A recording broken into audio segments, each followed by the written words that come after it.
मोनिका नाही दिसत आहे. Ma'am, Monica. पडद्या मागे असते. नाही, Monica will be joining in another 5 minutes, ma'am. ती join करणार. Okay. हा, अजून 5-10 मिनिटात ती join करणार. Where are you from, Shatabdi? Ma'am, actually I am brought up in Maharashtra. I have shifted to Siliguri in the past 10 years, ma'am. Yeah, because you speak Marathi so well. So. Ma'am, I had it as a subject in school, so I can speak Marathi. I've Namaste, studied. Leela Joshi madam. Madam, Leela ma'am, good evening. Leela ma'am, good evening. Mic is not yet. Leela, ma'am. no, not yet connected to the audio. Should we begin, ma'am? Yes, please. Shatabdi, I was wondering how from Siliguri you are speaking such a fluent Marathi. So, Ma'am, I've stayed in Maharashtra for 25 years. Yes. Then I have shifted. Good This evening, is Maharashtrian. Good evening, respected faculties and all the delegates who have joined. So I welcome you all on the behalf of Public Awareness Committee Fogsi with the Waste Zone for the Core Connect Live webinar of episode 13.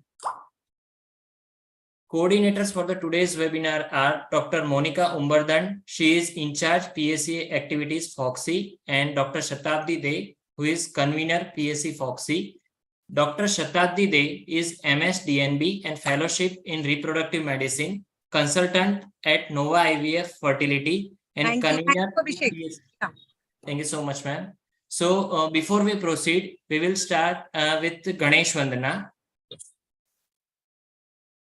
We'll make all introductions small and very short. Yes.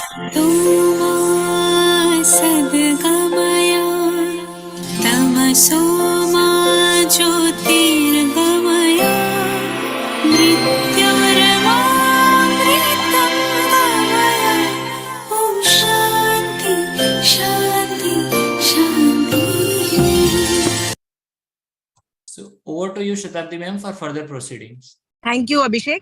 A very warm welcome to all the delegates and all our faculties that have joined today. Today is the episode 13 of the Public Awareness Committee of Fogsi's webinars. We have these webinars every 15 days and we do it with a different zone every 15 days. Today's zone, I am very, very thankful to Dr. Rishikesh Pai sir for giving us this opportunity and this platform, to Madhuri Patel ma'am and also to Alka Pandey ma'am. We will be covering topics like human breast milk banking, as well as use of micronutrients, importance of micronutrients in pregnancy, and we have an elaborate panel on anemia and its the discussion and investigations management regarding anemia. Our chief guests for today are Dr. Rishikesh Pai sir and Padma Shri Dr. Leela Joshi ma'am. We welcome you, ma'am. Can I have the CV slide, Abhishek?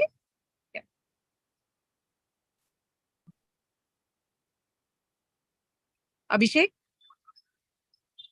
Yes, ma'am. Just in a minute, ma'am. Yeah. We'll introduce Dr. Pai sir as and when he joins. We are ever thankful to him, of course. Dr. Leela Joshi, Padma Shri Dr. Leela Joshi ma'am, also recognized as the Mother Teresa of her region. She settled in Ratlam, a tribal district of MP, and her mission is to reduce the maternal mortality in these underprivileged areas by eradicating anemia, and she still continues to do so at the age of 84 years. She is retired as the Chief Medical Officer of Indian Railways in 1996, and she has various honors and awards to her credit, including the Padma Shri, which she has achieved for her tremendous effort in the field of anemia and in the field of women healthcare. Welcome, Leela ma'am. We would like to have a few comments and blessings from you, ma'am. Unmute, Madam, please unmute. Ma'am, you are mute. Unmute, please. Unmute. On your video, you have that icon, mic icon. Ma'am, you'll have that mic iPhone. You need to click that. She's not able to unmute herself. Ma'am, on the bottom side, there is a left bottom corner. There is a mic button. Mic. Let her give her a minute. I think she'll do it. Yeah. Madam, at left side at the bottom. Ma'am, left corner. Ma'am, on the screen, there will be a ask Yes. to unmute from the host. Just click on Yes, it. you only send him. Sorry. Yes, ma'am. Am I Yes, ma'am. audible now? Yes, yes, ma'am. Absolutely, ma'am. Audible, ma'am. Absolutely. Okay, okay. Thank you Now so the much. network issue. Thank you so much for very kind introduction. Dr. Pai has not yet joined. No. Hello. Ma'am, sir has not yet joined. You kindly give your Okay, comments. okay, and we no, would- okay, no. Again, there is some problem. Am I audible? It's okay. If I am not Yes, visible. ma'am.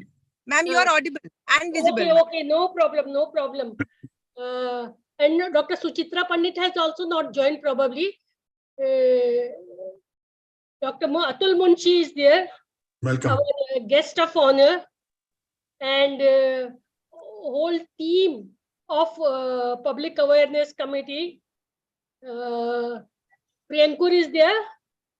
And Priyankur will be joining soon, ma'am. I think Okay, he's okay, traveling. no ma'am. problem. Monica, your labor and you are so busy for arranging all these things. I am really very much thankful for making me a part of this webinar. I see that the topics selected for this webinar are very important and need of the day. The human milk banking, micro and macro nutrients in pregnancy, and anemia in pregnancy, the case histories. I personally feel that this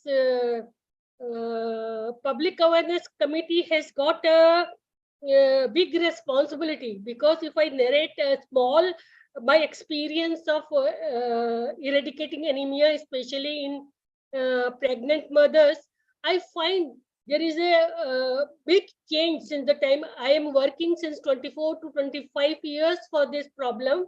And I find a visible difference.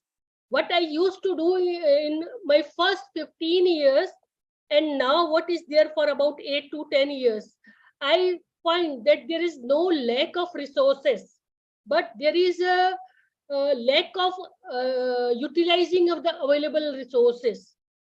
And that's why there is no visible change, the visible benefit on the ground. I feel this is because of the unawareness in the part of those service giver. And whatever the reason may be, unawareness, maybe because of their apathetic attitude, maybe because of the lack of training. But I feel that unless until this gap is filled up, we won't get that benefit, that possible visible effect on the ground. So this is my message for the this awareness committee, and I wish the webinar great success, and thanks again, many thanks for giving me this opportunity and be with you for this webinar. Thank you so much. Thank you so much, ma'am. Thank you for those words of wisdom and motivation. Thank you, and wish you the best of health always. Thank Our you so much. chief guests for today are... Yeah, thank you, ma'am. Our chief guests for today are Dr. Suchitra Pandit, ma'am, and Dr. Atul Munshi, sir. Monica, Yes, have you I joined? have. Yes, please kindly go ahead. No, yeah, I'll hand over the mic to you. Shatabdi, please introduce, ma'am. 1 minute. I am having a network issue. Okay. Yeah, so our first chief guest of honor for today are Dr. Professor Suchitra Pandit, ma'am. Madam is a consultant at Surya Group of Hospitals, Mumbai. She has been the chairman of CIC RTOG as well as the president of ISOPAR, as well as the president of Gestrosis India Association and president of Fogsi and ICOG, and the president of Mumbai Obs-Gynae Society. She has various awards and articles and lectures to her credit. We welcome you, ma'am. Has ma'am joined, Abhishek? Yeah, Yes, join, yes. join. Yes, I ma'am. have joined. Ma'am, we would like to hear some... Yes, ma'am. We would Yeah. like to hear your comments and your things, ma'am. Yeah. Yes. Thank you very much. First of all, thank you Monica Umberdan and Priyanka Roy for involving me in this particular session, which is from the Public Awareness Committee of Fogsi, and Dr. Rishikesh Pai and Madhuri have done a good job of, getting all younger people together and giving out important information. And this particular time, I see the topics are very interesting. Anemia is an ever-aging problem. If we can have that war on anemia somewhere won, I think we will do a great job, because anemia starts right from adolescence, goes right up to menopause, and even beyond that. So I'm glad that, Monica, you've chosen this particular topic. And also, when you're talking about stem cells and the human milk banking, I mean, these are all newer things which have come up. But human milk banking, I remember Dr. Fernandez she was the dean of Sion Hospital, and years ago in the early 90s, she had started the first human milk bank. And I think even at Surya today, we've got a wonderful bank here. And it's a big advantage to mothers where, the mothers are sick and they're not able to get adequate amount of, milk for the very fresh, the smaller preterm babies. So good. I'm glad Sunita is talking on it, and Sneha, and we have, people who are going to be actually chairing the session. And the next session also, it's good. You've got a good collection of people. Varsha is also there. And I see so many, I can't see everybody's face, but I can read some of the names.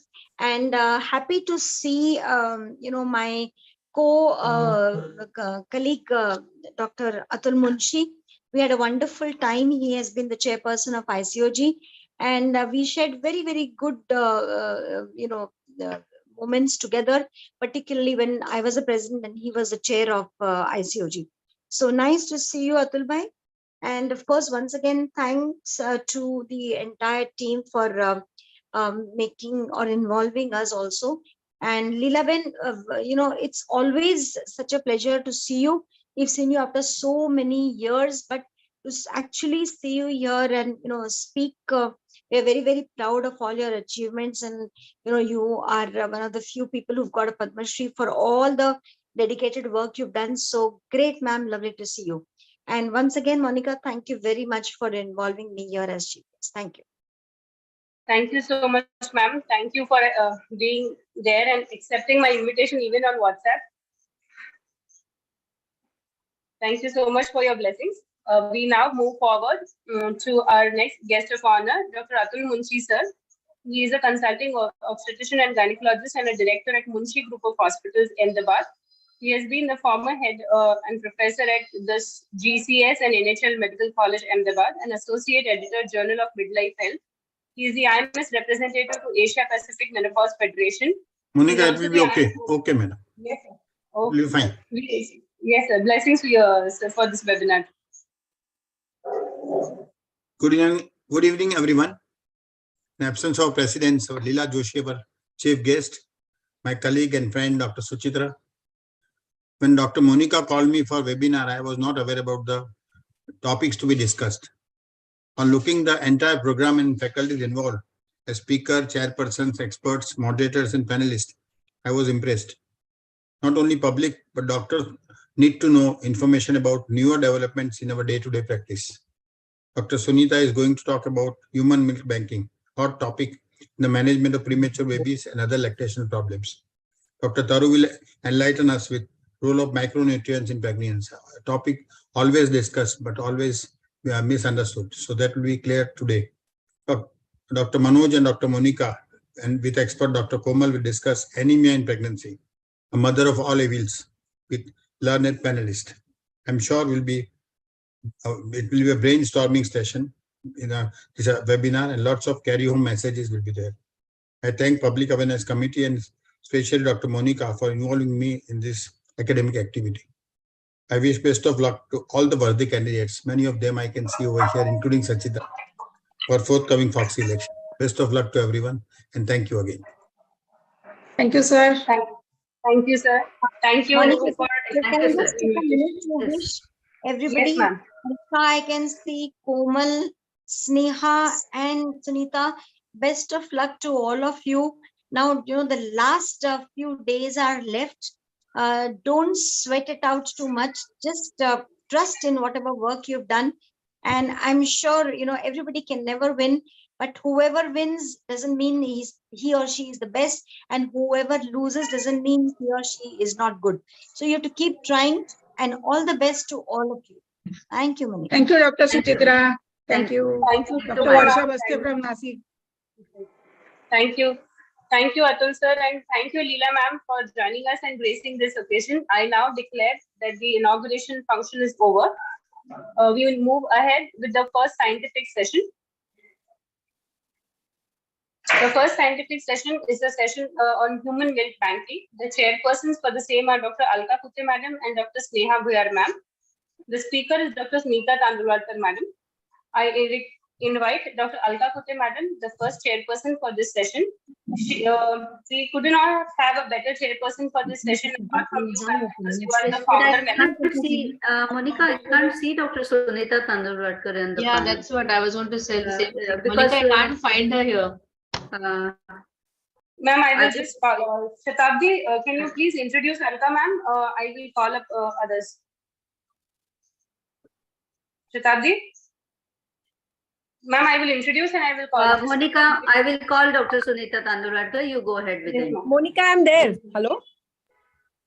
Hi, Shatabdi, you introduce Alka ma'am. I will just call up ma'am and I will call up Sunita ma'am also. Okay. Yeah. Yes. Good evening again, everyone. Yeah, ma'am has joined. Sunita ma'am has joined.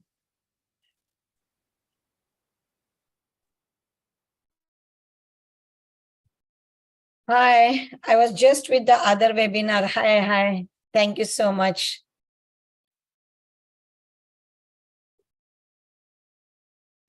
Yes, Alka ma'am is here Ma'am, with Alka us. ma'am is also there. Yes, ma'am. Ma'am is the founder, member, and the National Secretary of the Human Banking Association of India from the year 2015-17. She has LLB and LLM. She's also the chairman of the IMA Maharashtra State Medical Legal Cell for the year 2023. She was the national coordinator of the Fogsi Ethics in the Medical Legal Committee in the last session. She also is a part of the IMA Mission Pink Health Regional Coordinator for the year 2016-17. With many accolades, we welcome you, ma'am, to chair this session. I also welcome our next chairperson, Dr. Sneha Buyar, madam. Madam is currently the chairperson of the Amounts Medical Disorder Committee, and she was the past chairperson of the Fogsi Breast Committee. She has been awarded many individual and society National awards. For individual. 2008 for outstanding work in the rural obstetric practice. She's also had the Dr. Anandi Ibai Joshi Award from the Government of Maharashtra in the year 2005, the Fogsi Presidential Appreciation Award for Public Awareness in 2018, the Appreciation Award for Exemplary Work in Cancer in 2019, and the Champions of Fogsi in 2019, with the IMA Maharashtra State Signature Awards. And the list is never ending, ma'am. We welcome you. Thank you, my dear. Thank you. Yes, ma'am. We welcome you, and I request Alka ma'am to introduce Sunita madam and Sneha ma'am to then give her comments at the end of the talk. Okay. Thank you, Dr. Monica, for giving me a wonderful job of introducing my friend, Dr. Sunita Tandurwalkar. Sunita actually doesn't need any introduction because you can see daily how Sunita is doing great, fantastic work. So my best wishes to Dr. Sunita for this forthcoming election. So just doing the formality to introduce Dr. Sunita Tandurwalkar. That's okay, Alka. Thank you so much. Just I would like to say only 3 lines for you. She has extraordinary achievement. She is like India's first stem cell baby and world's first at the age of 45. So you can imagine her passion for this work. It was on 16th April 2018. Apart from that, she's a founder. She has a solo clinic, IVF clinic at Pune, and solo stem cell research and application center at Pune. So recently, she has started an innovative work regarding ovarian rejuvenation society like this currently only. So with this many credentials to my friend Sunita, I request her to deliver a lecture on human milk banking, which is, of course, I am very passionate about the human milk bank since I was the founder member of human milk banking in India. Thank you, Monica, for giving me opportunity to Dr. Sunita. Best wishes to you, Sunita. Stay Thank you. tuned. Yeah. Thank you. Thank you. Unfortunately, I just did one interview. That background, I'm not able to take it out right now. I just switched off. This is my 5th meeting in 3 hours. Don't ask me, such a crazy thing going on. But I'm so thankful to all of you for giving me an opportunity. And hi, Sagar Munshi sir. Namaste. It's such an honor to see you. Jagruti madam, Monica, Manoj, Alka, Sneha, Vaidehi. And Monica to subah se mujhe thak gayi hai. Hi, Vaidehi. Always lovely to see you. Nidhi, thank you so much. Hi, Taru. Thank you. Lovely to see you. So I don't know whether I'm in Satara, I'm in Ahmedabad, I'm in Nagpur, I'm in Solapur, and I'm in Alwar as well, and in Yavatmal. And You are a national one. and Ratlam as well. Madam National figure now. Leela Joshi and Madam Suchitra Pandit also here. Yeah. So I'm really thankful to all of you. The topic for me is a little odd, which Priyankur and Monica has given, but then I thought, let's join. I'm not able to share this. Corona people have to allow me. The host has to allow. Abhishek, please now allow please, ma'am. Dr. Sunita. Yeah, Make her Please go. try. I got. Thank you so much. So, namaste everyone. And I know when it is Priyankur, Monica with the entire team as a convener, this will be a national huge. And so, Vanakkam, Sasriyakal, Namaskara. Thank you once again before I proceed. Now, the topic which has been given to me is Human Milk Bank, Need of an Hour.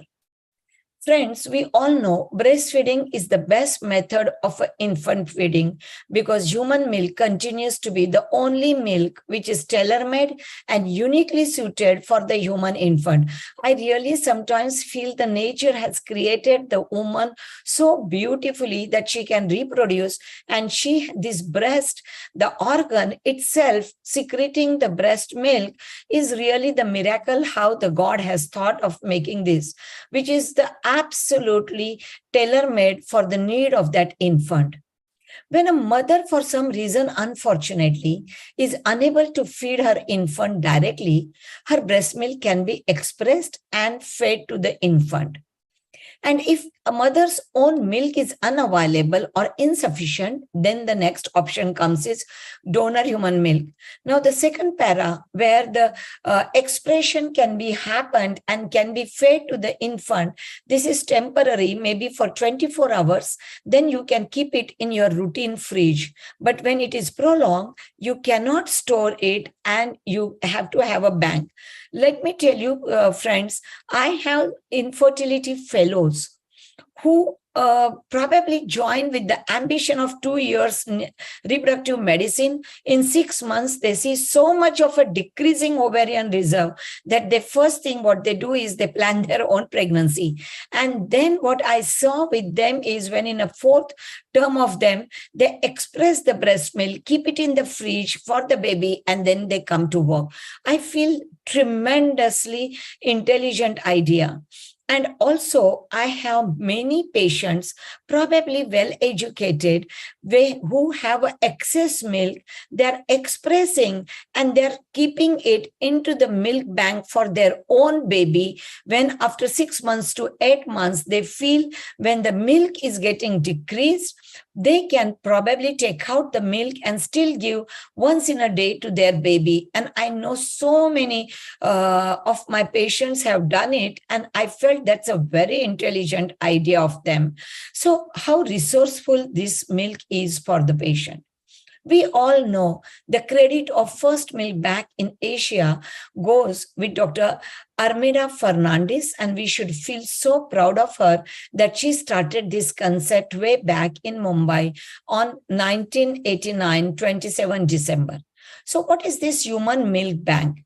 A human milk bank is an organization, I should say, not just the bank. It collects, it screens, it processes, and then it distributes the human milk to ensure that the milk is free of infectious diseases. What's the need of it? I have already told you. And it is also by WHO and UNICEF. They have studied that the donor human breast milk should be the first alternative other than these commercial formulas when mother's milk is not available for any reason.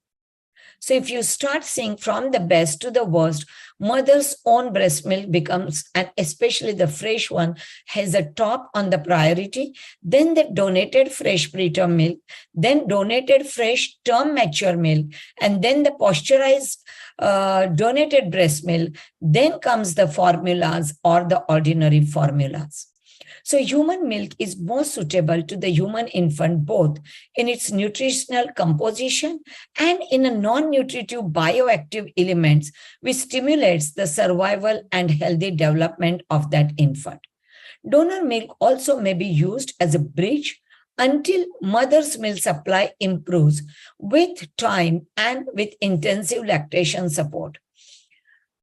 India faces its own unique challenge, having the highest number of low birth weight babies and significant mortality and morbidities in very low birth weight population. If I show the chart, if you see all, India tops everywhere. But about 0.76 million neonates die every year in India, the highest for any country. And this neonatal mortality rate of the country's decline from 52 to 37. But the rate of decline, if you see the year-wise, is very, very slow. And I think this milk bank may turn out to be a great ray of hope. So human milk banking, several publication also has evidence-based saying that donor milk is still highly preferable to comparison to the formula, and we should all promote it. I know in metro cities we have, in Pune itself, we have 3 banks, and I know it is expensive, this milk, and more bank comes, it will become economical. I must say, with the DPU, D.Y. Patil Medical College in Pune, where I work, we have a fantastic milk bank, and they are supplying at such a cheaper rate, uncomparable, because it is no cost, no profit they are working with. So hardly in less than 100 rupees, they are providing one-time milk for the baby, which equally is with the money you spend on the formulas. The National Family Health Survey data indicates that 54%, that is near 55% children are exclusively breastfed, and exclusive breastfeeding is on average of 2.9 to 3 months. Use of water and other fluid is one of the main reasons for discontinuation. So this is not a very satisfying or encouraging data, but it is what it is. Advantage of a donor human milk: reduced risk of late onset sepsis in low birth weight infants. We all know that their morbidity is because of the sepsis. So there will be a reduced risk. It protects the preterm infant against the necrotizing enterocolitis. It lowers the rate of severe retinopathy because of prematurity. Great feeding tolerance, fewer vomits, less gastric stasis, and reduced diarrhea in those neonates. And neurodevelopmental and long-term outcome are relatively better with breast milk. So cost of providing this breast milk to the preterm infant is mitigated by a reduced risk of complication and shorter length of a stay. So when I counsel my patient, I tell them, I know that it is expensive, but at the same time, if you see the complication of a prematurity, so we all as an obstetrician, it's not the job of only neonatologists to discuss with the mother for the neonatal feed. We should be talking to because they are with us for near 1 year. And it is very easy for us to counsel than the neonatologist. And I always tell this, these are the advantages, and that's why you are absolutely, it is no loss, no benefit for you. Now, who can receive? Absent or insufficient. This is obviously the thing. For babies of non-lactating mothers who adopt neonates, and if induced lactation is not possible, abandoned neonates and the sick neonates, very unfortunate. Temporary interruption, maybe because of anything that lady has to undergo. Infant at a health risk from breast milk of a biological mother, and babies whose mother died in immediate postpartum period, or the babies born through the surrogate program when the mother has not induced, the biological mother has not induced her own breast milk, they can need them. Who can donate? Any lactating woman who is in good health related behavior, not regularly on any medication or a herbal supplement. This is all very important. I can't read all that. Is willing to undergo blood testing for screening of infections because they will not accept it unless they are. Has enough breast milk after feeding her own baby satisfactorily and baby is thriving nicely, all these women can donate. Who cannot donate? The donors who are disqualified, who uses illegal drugs, tobacco, or nicotine replacement therapy, regularly takes the alcohol or 3 caffeinated drinks per day, HIV positive, HTLV, hepatitis C, or syphilis, herself or has a sexual partner suffering from any other diseases, who has received organ or a tissue transplant or any blood transfusions, blood products in within 12 months, is taking radioactive drugs and chemical environment exposure, maybe because of her profession, counter prescription or mega doses of vitamins, which are known to be toxic to the neonate, but sometimes they might be on those mega doses for themselves, has a mastitis or a fungal infection of a nipple or areola, active herpes simplex, and all other. So when we send this patient, actually, they undergo huge screening at this milk bank. Now, how to collect it? First is, once they do the screening, they do all this testing, once they select them, then they call them in the milk bank. Wash your hands well with the soap and water.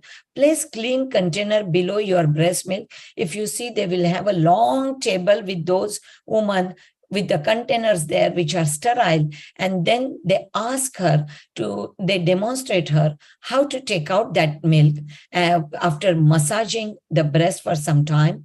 And then they put it entirely into this container.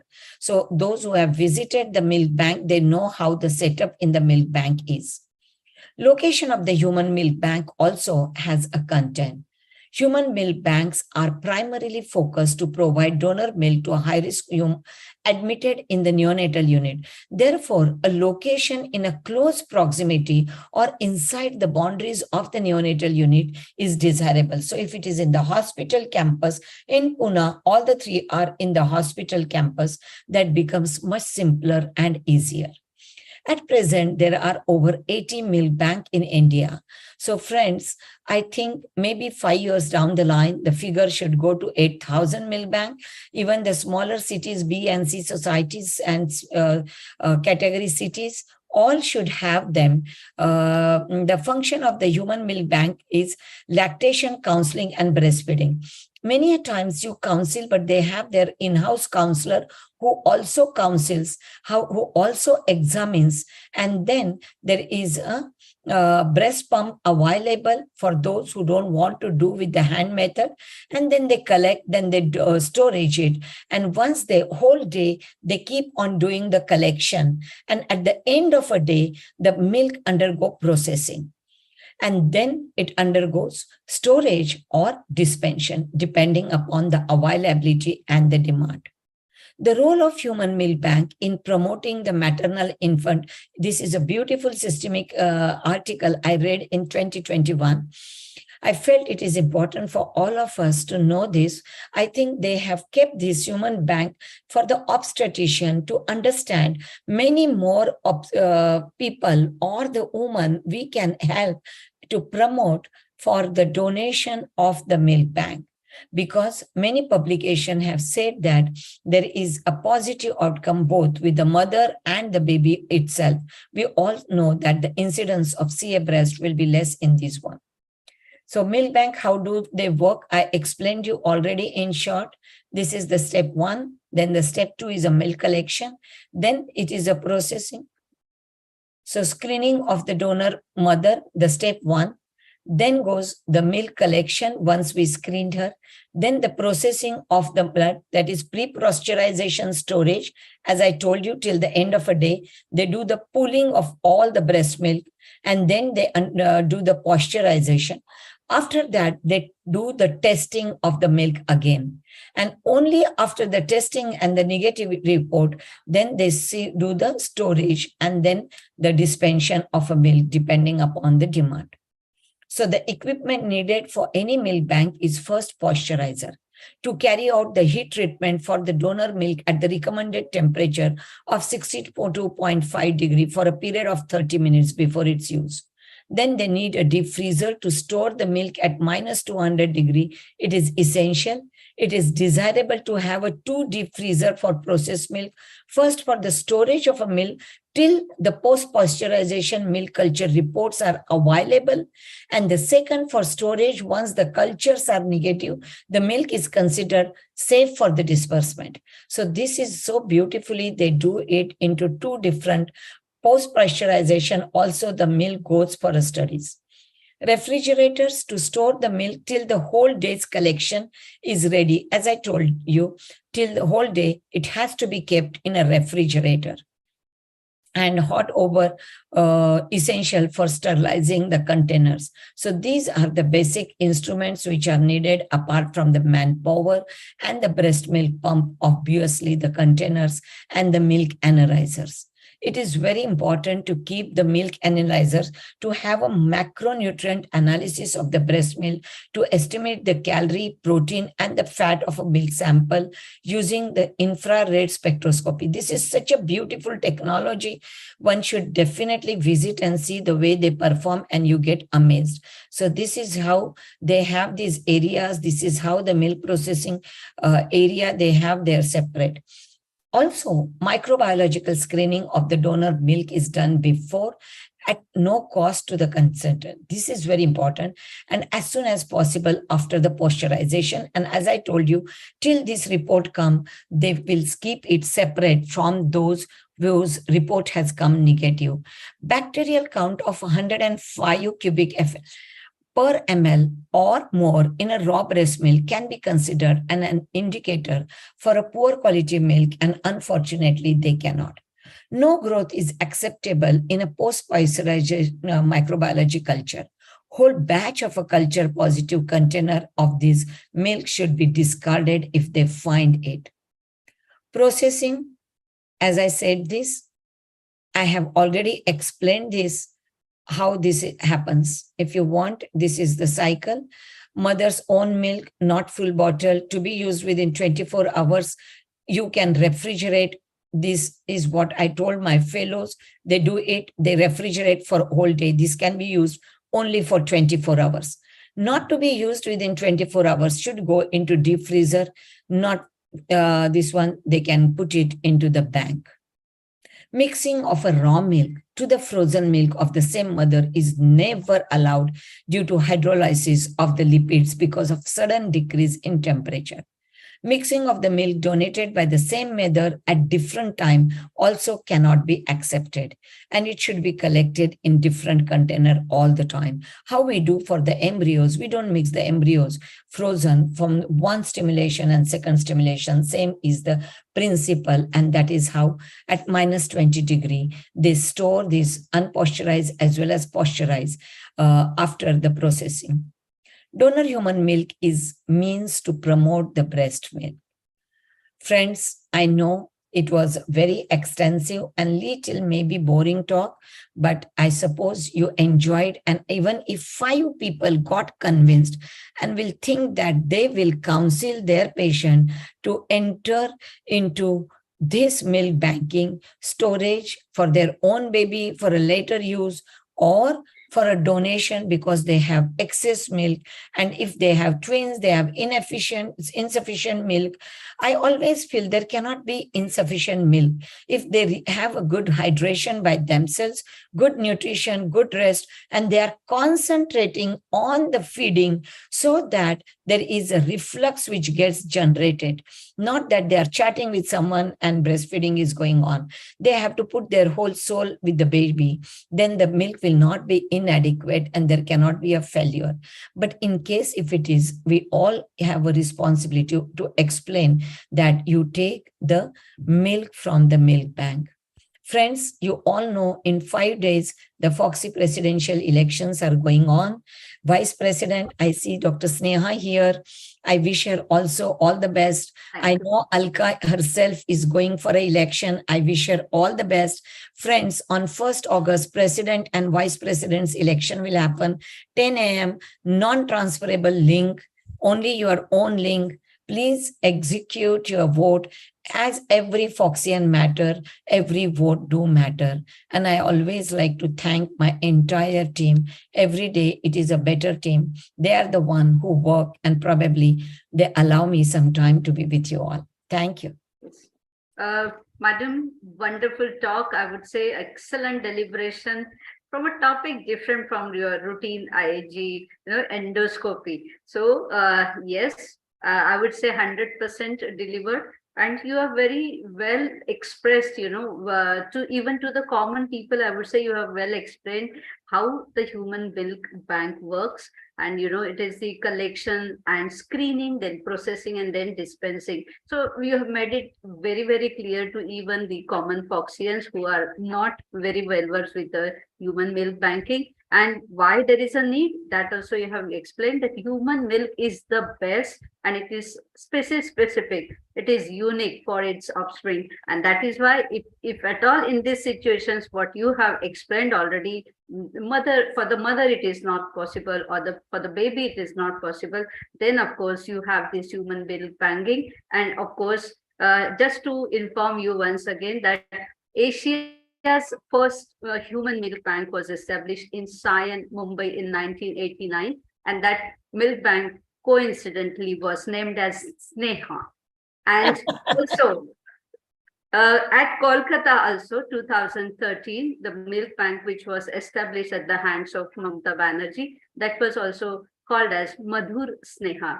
So coincidentally though, I'm very happy that it is, related with my name, and I'm very happy that you delivered the subject so very well. Hearty congratulations to you, madam, and I wish you all the very best for your presidential elections. Thank you so much. Thank you. Hello, Sunita. Shall I Hi. say? Hi, Varsha. And I too take this humble opportunity to seek all of your blessings and your best wishes. And I do request to vote for me as Foxy Vice President from West Zone. Thank you so much. Thank you, Dr. Monica, and the entire team of Public Awareness Committee for the opportunity to interact with all of you. Thank you so much. Okay. Thank you, Hello. Sneha. Just 2 sentences from me as a chairperson. Sunita, your lecture was wonderful. I'm listening to this lecture twice. The second time, I will complete hat-trick in the nearby future because breastfeeding bit is there. Yeah, and wonderful comprehensive because it is very topic, a huge topic. It's very difficult to cover in 15-20 minutes. I know. And I'm proud to say that Amravati has 3 human milk banks. 3 human milk banks in Amravati, and Wow. I'm pioneer member of human milk bank. It's my privilege to say that all government hospitals, wherever SNCU is there, government has given guidelines to start human milk bank wherever SNCU is there attached to government hospital. So where those who are present here, I request them to just take help of the Rotarians. The Rotarians help very much in giving grant for human milk bank. So every city will have a human milk bank. And baby friendly hospital initiative, BFHI. They tell that it is one of the steps of BFHI. So if at all baby doesn't get mother's milk because of many reasons, human milk bank milk is the first choice before any formula, before any animal's milk. So wonderful lecture, Dr. Monica, a beautiful topic given to Dr. Sunita. And she's very much like that. She will include everything without making it bore topic. It's a very huge topic. I know it's very difficult. No, to Monica are not, Okay, they thank are you. not kind with me. Last time they gave me postpartum cardiomyopathy. They wanted us They to make study. me read. That was Make me me. read. That was me, madam. ICOG online course. Yeah, Acha, it was you? Okay. I that knew happened. ki Priyankur and all. Oh my They God. want, They make me read. they want Suritas to study again and again while going from one place to another, so that she can study while going to other places. So thank you, Monica. Thank you, Thank everybody. you, Alka ma'am. Thank you, Sneha ma'am, for sharing this session. And thank you, Sunita ma'am, for an excellent presentation. We wish you all the very best for all your future endeavors. We Thank move forward to the next session. The next session is the micro and macronutrients in pregnancy, and our speaker is Taru Chhaya madam. Our chairpersons for the session are Dr. Varsha Baste madam and Dr. Vaidehi Marathe ma'am. Dr. Varsha Baste madam is a practicing gynecologist in Nashik since the last 30 years. She is the director at Baste Maternity Hospital. She is the past president of Nashik OBGY Society. She holds the credit for the first ICSI and PGD baby in North Maharashtra. She has been the recipient of prestigious Anandibai Joshi Awardee. She has been also the recipient for amongst V for Free Praskar by the Governor of Maharashtra, the Champions of Fogsi Award, the Fogsi Excellence Award for outgoing Fogsi chairperson, and she has been a part of various national and international conferences. Thank you, Dr. Monica and Dr. Shatabdi, for having me here. Our next chairperson is Dr. Vaidehi Marathe ma'am. He is the coordinator for the this zone. She has been also the recipient of the MS Signature Award. Monica, just skip that. Yes, It's okay. We can switch over to the talk straight away. Can you introduce Can you please display the speaker's biodata? Yeah. Hello, everybody. At the outset, I would like to thank the Fogsi PAC committee for inviting me here to chair this very important session. It's really my privilege to chair this very important session, which will delve into the crucial role of how micronutrients play a very vital role in the health and well-being of not only the expecting mother, but also in her developing baby. So today, to deliberate on this very important topic, we have Dr. Taru Chhaya, who's the director of Bansal Hospital from Jaipur. She's the visiting consultant at Cocoon Hospital and Surya Hospital, and is a recipient of many prestigious awards like the Foxy Achiever Award. Thank you so Foxy. much. It's okay. Yeah. You are the speaker. You deserve this introduction. It's okay. Foxy International Achiever Award. She's the RSC trainer.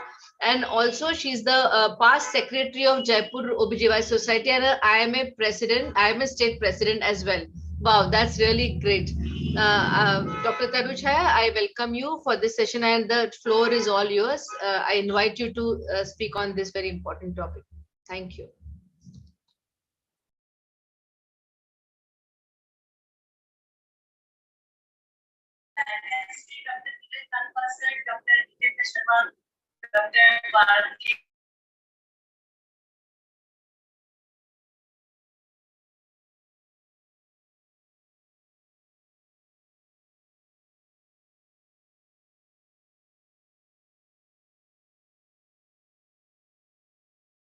Can you see my slides? Yes, ma'am, we can see your slides. Perfect.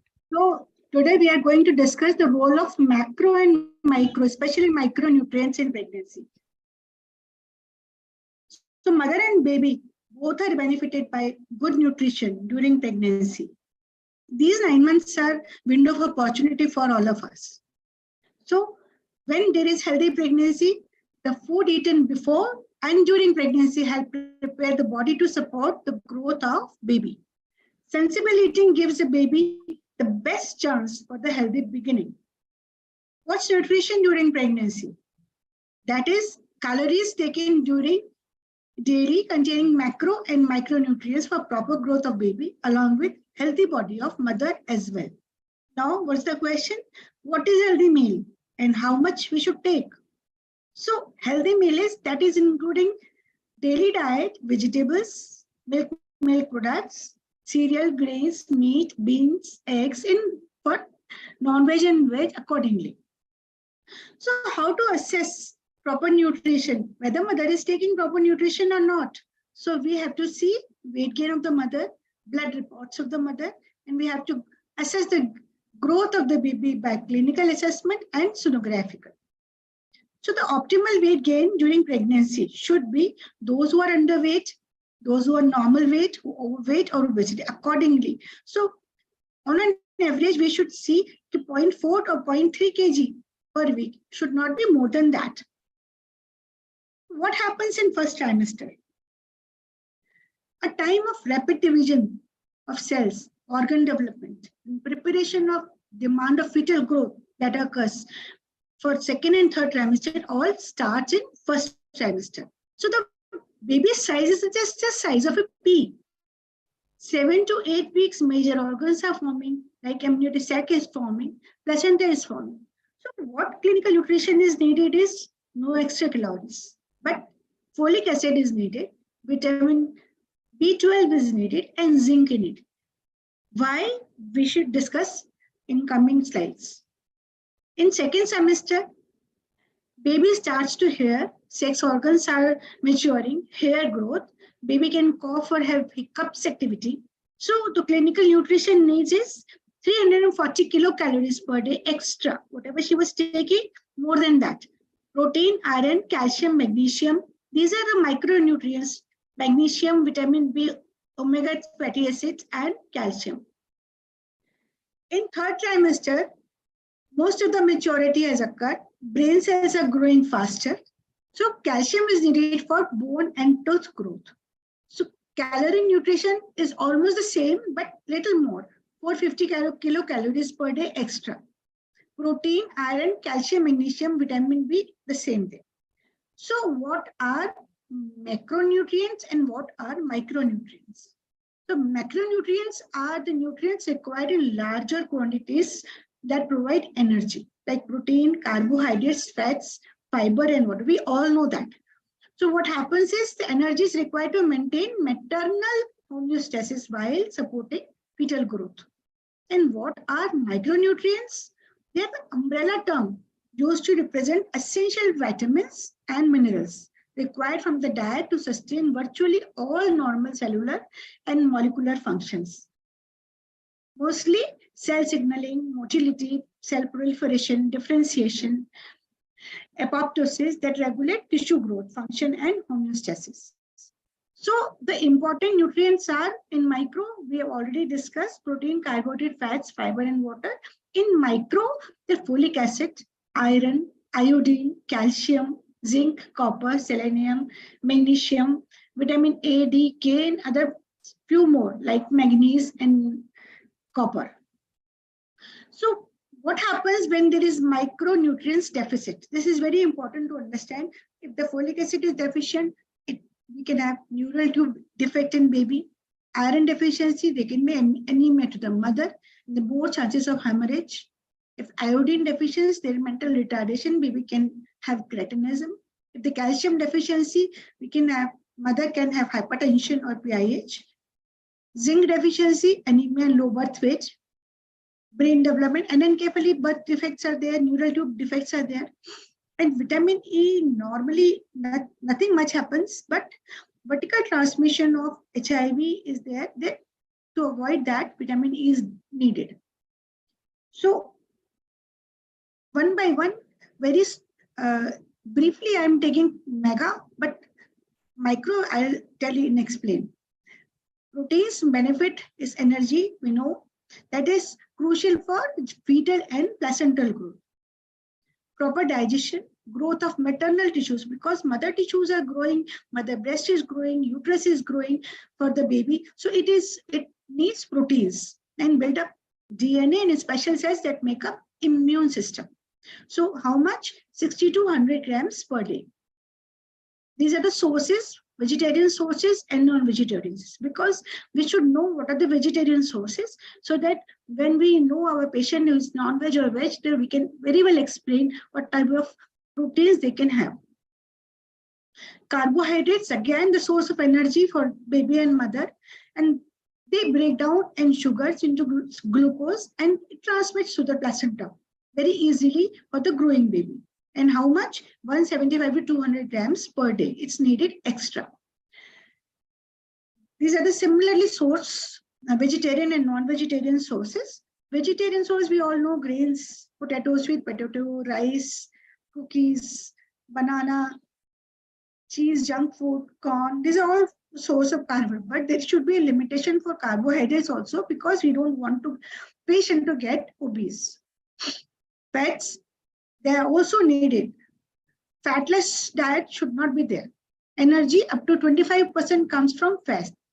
So for fetal growth and development, especially brain.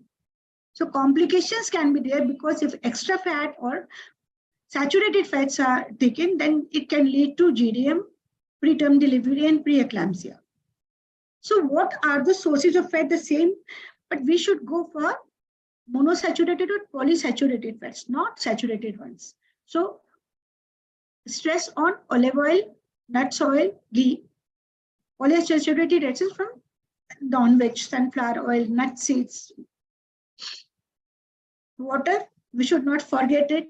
This is very important. So 2 to 3 liters per day one has to take for better digestion and the maintenance and detoxification of the body. Fibers, equally very important, because digestion is done by fiber intake. If this patient have constipation and more problems, so fiber is very important. Now come to micronutrients, because that is very important to understand why micronutrients are needed. Vitamin D, if deficient, it can lead to neonatal hypocalcemia, vitamin K, hemorrhage, copper, anemia. These are the impact of the deficiencies of these micronutrients. So one by one, I'm taking iron. That is needed for correction of hemoglobin, anemia correction, fetal and placental requirement is there, because there is, wherever there is a large volume of blood, iron is needed more. The best source of iron is spinach and iron fortified whole grain grains. Very easy to buy from the market. Daily requirement should be 27 milligram per day. So these are the iron rich food, green leafy vegetables, and some chicken and meat, pork, liver, they also contain more iron. Folic acid, it's needed for blood and protein production, effective enzyme function, and prevents neural tube defects. So we should start folic acid as soon as patient comes to you in first trimester, or if patient is coming in for daily treatment, we can start before she conceives, so that there should be no neural tube defect or any other defect in the baby. So best sources are spinach, green vegetables, iron fortified grains. Daily requirement is 600 mg per day. These are folic acid rich fruits and vegetables. Now calcium and vitamin D3, very important. It is needed for strong bones and strong teeth. And vitamin D is needed for the absorption of calcium as well. Role of D is also there, but also for the absorption of calcium. So the best source is calcium, milk, cheese, yogurt, spinach, vitamin D, sunlight, and fortified food. The requirement क्या है? Calcium 1200 milligram per day. This is wanted requirement. If it is less, okay, up to 800 to 1000 will be okay. But it's good if a patient is given 1200 milligrams per day. Vitamin D3, 2000 units per day. But in case we give tablets of 60,000, then we can give little 800 units per day also for a maintenance. Next is iodine. Iodine requirement increases during pregnancy, more than 50% increased. Why? Because it needs for thyroid function and neurological development, and to protect baby from mental retardation. These are the sources of iron, and best source is thanks to government, that the government has done fortified salt with iodine, so that everybody is taking that salt and iodine deficiency has reduced. Zinc is very important, maximum 34 milligrams per day. Corona times, we were taking 40 milligrams, 50 milligrams, but that is not needed. Maximum 34 milligrams is enough. Needed for cell division and tissue growth in early pregnancy, to decrease preterm birth, and during second stage to reduce prolonged labor. The sources are red meat, poultry, oyster and fortified calcium. We are taking such type of calcium are fortified with zinc, oysters, and bean, nuts, whole grain, and dairy products. Jamun we all have, that is rich in zinc. Other microelements are selenium and magnesium. Selenium needs is 70 to 80 microgram per day, but we need not to see about it because everyday nutrition, whatever vegetables we have, we always have this already in our food.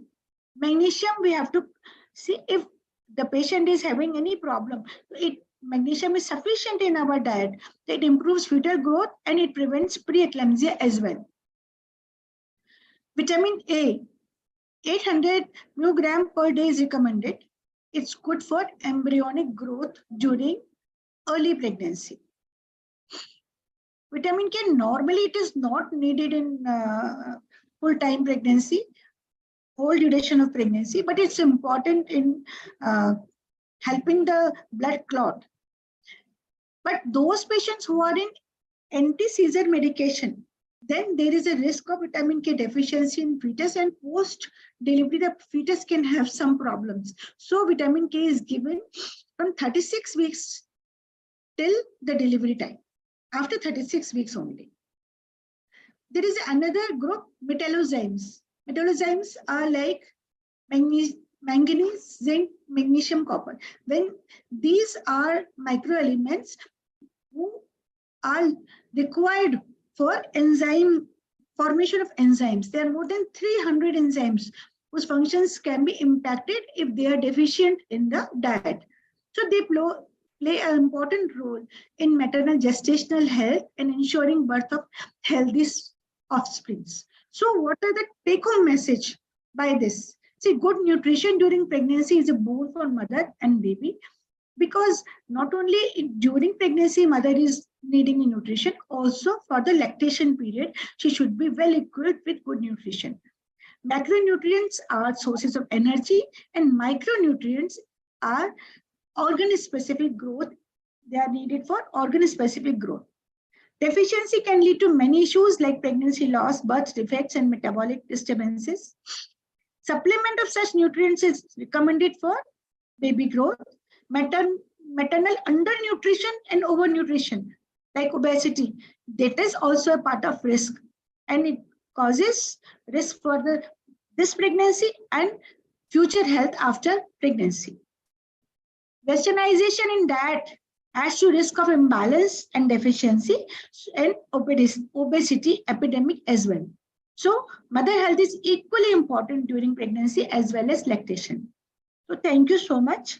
I have done very briefly because this is not the topic, but everybody knows about this. Thank you, Dr. Charu Shaya. You are saying everybody knows about it, but today only I got to know metallozymes and waterization, new terminologies. Really fantastic. You have elaborated each and everything in detail. You told us about sensible eating, healthy meal. You told us how to take it. Access the proper nutrition for optimum weight gain is also very, very important. Folic acid is needed. We all know in first trimester, but in second trimester, 350 kilocalories. For the third trimester, 450 kilocalories. Macronutrients, you told us about protein, carbs, fat, fiber, water. They are micro because they are needed in large quantities. And micro, like vitamins, minerals, you also told us. The deficiency gives rise to neurative defect because of the micro, like all the other. Also, you have elaborated like anemia and all. And calcium and vitamin D importance, you have already elaborated to 1200 milligram per day calcium and around 2000 milligram per day of vitamin units of the vitamin D is needed.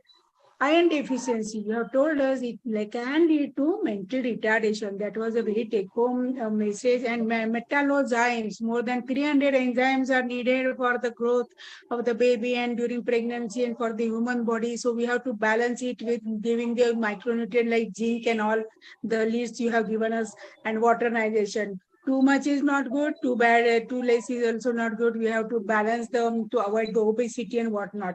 So in general, you have given us complete cafeteria of treatments and how to balance it and how to balance the weight gain and how to have the normal healthy baby within a standardized method of calculating everything, how much to give, how not to give. And it was really very, very well studied, updated, very fantastic talk, I will say. Thank you so much. I really congratulate you for delivering such nice deliberations. I thank all the organizers, Dr. Monica, Dr. Shatabdi for having me here, the PAC committee, and all the chief, the guest of honor, Dr. Munshi sir, Suchitra Pandit, and everybody I saw, and I love the presence of all the dignitaries over here who are all my friends, and really thankful to you all. And I'm really happy. I chaired such a nice, wonderful session with beautiful Vaidehi Marathi. Thank you so much. And friends, before I conclude, let me tell you all, मेरा चेहरा देखना और सिक्का मारना. I'm going for the post of Fogsi Vice President West Zone. So please help me, bless me, support me, and vote for me. Thank you. All the best, ma'am. All the best to you. Thank you so much. Thank you, Vaidehi ma'am, and thank you, Varsha ma'am, for chairing this session. Thank you, Taruchaya ma'am, for your extensive research on this topic and presentation in a very lucid manner and in a short while. Thank you so much, ma'am. You have done justice to this topic. I would now invite Dr. Shatabdi to please carry forward the next academic session of panel discussion. Thank you. Thank you, Monica. We had two wonderful lectures by Dr. Sunita ma'am and Dr. Taruchaya ma'am. Thank you to both of you again. We'll now move on to our third session, the panel discussion. We have an elaborate panel today, which includes some case-based approaches to management of anemia in pregnancy. We have two fine moderators with us, Dr. Manoj Chelani sir and Dr. Monica Gupta ma'am. And our expert panelist for the session is Dr. Komal Chavan ma'am. Dr. Manoj Chelani sir is the director of Ayush Hospital and Test Tube Baby Center at Raipur. He is also the chairperson of the Medical Disorders in Pregnancy Committee, as well as the chairperson of Urogynecology Committee and the managing committee member of ISAR. Sir has been the editor and authors of various chapters in various books, and he has Fogsi recognized training centers in endoscopy, infertility, and sonography. We welcome you, Manoj sir. Thank you. Thank you so much. Our next moderator for the session is Dr. Monica Gupta ma'am. Dr. Monica Gupta ma'am, as we all know, is the West Zone coordinator for the Public Awareness Committee. She is an HOD and senior consultant at Daksh Hospital, Alwar. She is a hysteroscopic and laparoscopic surgeon. She is a very, very active member of Fogsi, and she keeps doing various activities throughout the year.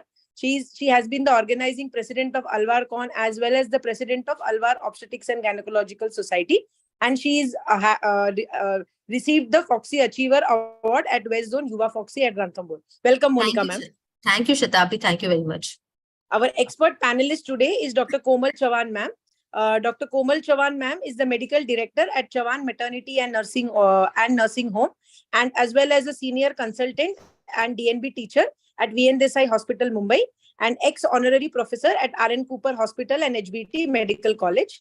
She has been the chairperson of Fogsi Medical Disorders Pregnancy Committee. She is now the zonal coordinator for Fogsi President. She is the core committee member of the VAD cell, as well as the chairperson of the AMOGS Family Welfare and MTP Committee. Madam has various prizes and awards to her credit. Welcome, Komal ma'am. We'll move on to the panelists. We have an excellent group of panelists across West Zone. We have 10 panelists over here. Our first panelist is Dr. Richa Gupta ma'am. Dr. Richa is the senior consultant at City Hospital, Alwar. She has been the president of AOGS Alwar 2021, as well as the secretary prior to that. She is the member of Adolescent Committee, Narchi, and she has a huge experience of 22 years. Welcome, Richa ma'am. Our next panelist is Dr. Rupali Maheshwari, ma'am. Dr. Rupali Maheshwari is an associate professor. She has done her MBBS and MS from Grand Medical College, Mumbai. She is a Fogsi trained ultrasonographer and a consultant at Pushpa Mission Hospital with an experience of over 18 years. Welcome, Rupali, ma'am. Our next panelist is Dr. Madhubala Chauhan, ma'am. Madam is a senior professor as well as an ex-HOD of Obs-Gynae department and ex-medical superintendent at PDZH. She has been a professor since 2014. She has various achievements to her credit. She has been the president of UOGS for 4 years, organizing chairperson of 2018 West Zone Yuva Fogsi, and she has many paper publications to her credit. Welcome, Madhubala, ma'am. Our next panelist is Dr. Ruchi Saxena, ma'am. She is a practicing Obs and Gynae consultant at Narmadapuram, medical superintendent at SMH Hospital with an experience of over 25 years. And she is the present secretary of the Obs Gynae Society of Narmadapuram. Welcome, Ruchi, ma'am. Our next panelist is Dr. Sheetal Punjabi. Dr. Sheetal Punjabi has a special interest in aesthetic gynecology. She is the director of Shashwat IVF and Women's Hospital, as well as the director of the IVF program at Motherhood Women's and Childcare Hospital and consultant at Midas Touch Cosmetic and Skincare Center. Welcome, Dr. Sheetal. Our next panelist is Dr. Jaya Tulaskar Kore, ma'am. Dr. Jaya, ma'am, is a consultant at Tulaskar Hospital, Hinganghat. She has been the former assistant professor at Savangi, past secretary of DSOGS Savangi Wardha, as well as the executive member of Vidarbha Isopar. She has various publications and chapters to her credit. Welcome, Jaya, ma'am. Our next panelist is Dr. Sagar Kataria, sir. Sir is a senior consultant in OBGY at Kamala Hospital, Satara from the past 25 years. He is the treasurer of IMS Satara, as well as AMOX Zonal Coordinator Zone 2, and has been the organizing chairperson of AMOX 2019 Mahabaleshwar. Welcome, Sagar, sir. Our next panelist is Dr. Sonia Chandanani, ma'am. Dr. Sonia Chandanani is an enthusiastic, self-established entrepreneur with charismatic skills as a gynecologist. Her key competencies are high-risk cases management, high-risk surgeries, cancer screening, vaccinations. She's done more than 20,000 accomplished gynae deliveries, as well as various public awareness sessions. She's the owner and proprietor of Bombay Multi-Speciality Hospital. Welcome, Sonia, ma'am. Our next panelist is Dr. Jagruti Desai, ma'am. Dr. Jagruti is a consultant obstetrician, gynecologist, and laparoscopic surgeon. Her special interest is in infertility. She practices at Udana Hospital since 1985. She has credentiated IMS. She is a credentiated IMS menopause practitioner and master trainer of the Dhira program of UNICEF. And presently, she is the president of Udna Medical Association. Welcome, Jagruti, ma'am. Our next panelist is Dr. Nidhi Rathi Bajaj, ma'am. Ma'am is an endoscopic gynecologist, obstetrician and infertility specialist and director of Sparsh Multi-Speciality Hospital, Katni. She is also the secretary of Katni Obstetrics and Gynecological Society. She is the member of various societies like MOGS, Fogsi, KOGS and the PCOS Society. And she has been the winner of Fogsi Young Talent Award in West Zone in Yuva Fogsi 2022. Welcome, Dr. Nidhi. Yes, I hand over now to Dr. Manoj sir and Dr. Monica ma'am to carry on. Should I? Hello? I share my screen? Audible. Yes, ma'am. Share, please. Yes, share. Yeah. Yeah, hello everybody. Thank you so much. Nice to be on this panel with Dr. Manoj Chelani and Monica. Till the time they share, I would like to thank Dr. Monica Umardan and her team, PSC, Priyankur, for this lovely program. Thank you for making me a part of this program. Can you see my slides? We can see the slides. We can see the slides, but your the version of this Microsoft PowerPoint is older, so we can't see your full screen. Make it slide share. Make it full screen. I made it a slide share. Yeah, ma'am, but it's a problem with your Microsoft PowerPoint version. So just go it like without full screen mode. Escape. Escape. Yes, ma'am. Close the full screen mode. Yes, ma'am. Yes, ma'am. Like this. Just click on the screen one, slide one, and slide one, ma'am, on the left side. Left side. Okay. Left side. Yes, I have ma'am. clicked. And click on the down button to move forward, ma'am. Okay. Yes, ma'am. Like Fine. that. Yes, ma'am. Good evening, everyone. Welcome Manoj sir, Komal ma'am, and all the panelists to such a simple but very, very complicated discussion on anemia. We are today going to discuss about many cases of anemia, and we will have some take-home message for our practice. Thank you, panelists, for joining us. As we all know, in November 24, 2021, the data of National Family Health Survey 5 came, and there is an increase in the prevalence of anemia by 2 to 9% across age and gender in children, women, pregnant women, and men. And it is all alarming to us. We have to get alarmed because anemia is a cause for increase in morbidity and mortality of the mother, and increase in the anemia will definitely increase the mortality and morbidity in mother. So we have to control the anemia. Anemia is pregnancy as low hemoglobin concentration in decrease in oxygen carrying capacity of the blood. WHO definition says that hemoglobin less than 11 gram% is anemia, and when hematocrit level is less than 33% is termed as anemia. So Center for Disease Control, it says that hemoglobin concentration of less than 11 gram per deciliter in first and third trimester, and less than 10.5 gram per deciliter during the second trimester of pregnancy. We consider it as anemia.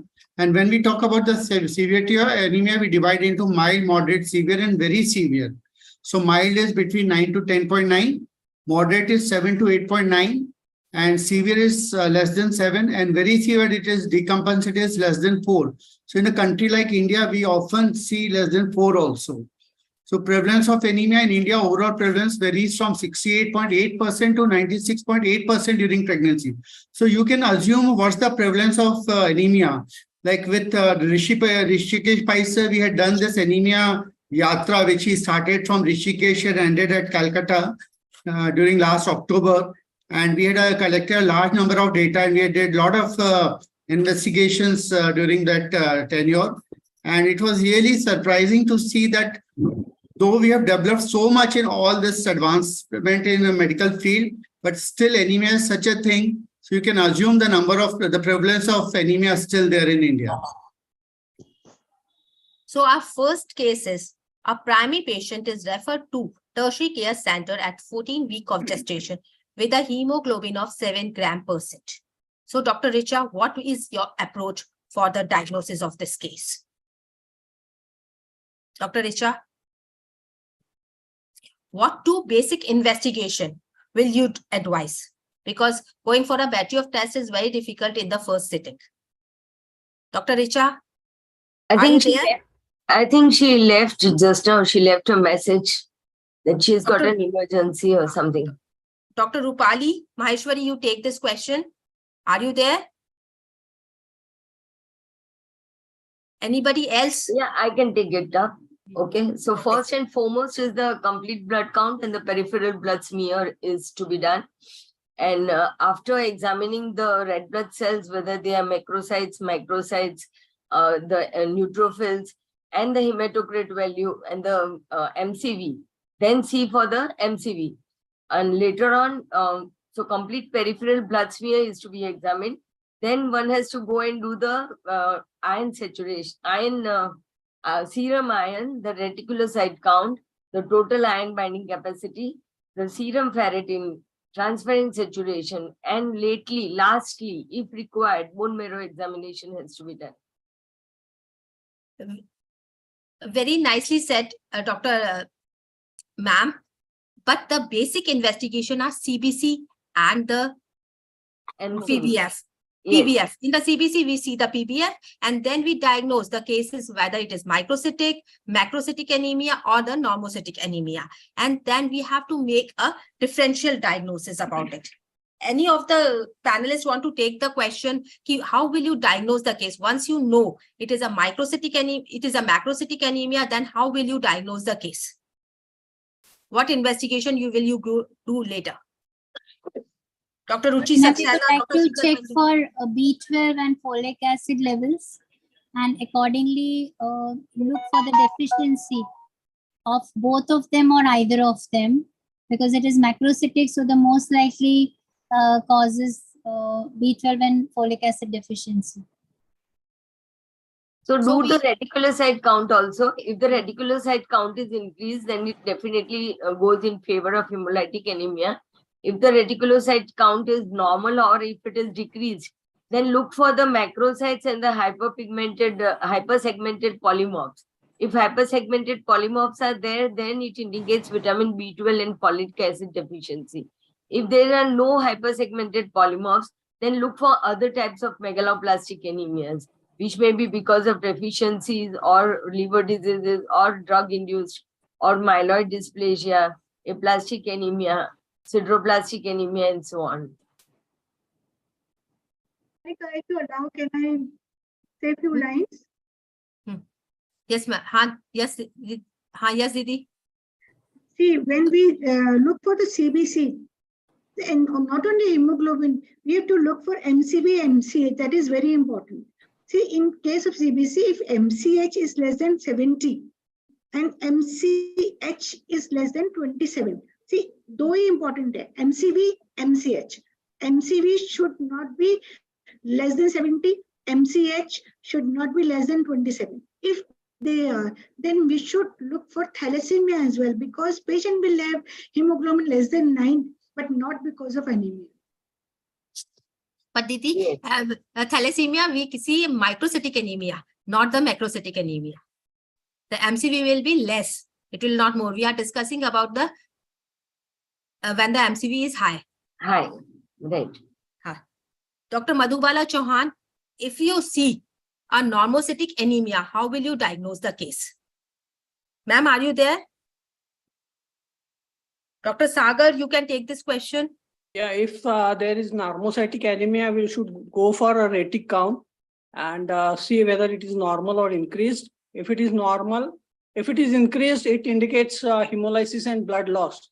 But if it is normal, it may be because of renal failure, anemia of chronic disease, or it may be a megaloblastic because of folate and B12 deficiency, or it may be drug induced. Early stages. In early stages, later on in B12 and folic acid, we see the macrocytes. Yeah. Macrocytic anemia will be there. In the early stages, when there is a slight increase in the size, we see the microcytic anemia. Most of the time, it is mixed. It is always iron deficiency along with B12 and folic acid deficiency, which we call as nutritional deficiency anemia. And in this, the anemia will be usually normocytic. That is called dimorphic anemia, basically. Yeah. Dr. Nidhi Bajaj, you take this question. When you see the microcytic anemia, how you are going to diagnose it? You in the CBC or PBF? Yeah, usually the microcytic picture we see in India, mostly with the iron deficiency anemias. So I would like to go for the iron studies one, in which ferritin and iron saturation, basically. So, and if it is increased, if the retic counts are increased, then probably spherocytosis, but usually the cases are really rare. In India, we see more of iron deficiency anemias. One important investigation is RBC count. If the RBC count is high in spite of anemia, it may indicate thalassemia, which is called as Metzer count, Metzer index. Yeah, Metzer index, where we get two investigations, mainly the RBC count and the RDW, that is red cell distribution width. And we divide the red cell distribution width or MCV by RBC MCV is divided by RBC count, and if it is less than 13, it indicates thalassemia. If it is more than 13, it indicates iron deficiency anemia. So we have got with just a CBC, we can have an idea what type of anemia is there. Komal ma'am, you want to add something?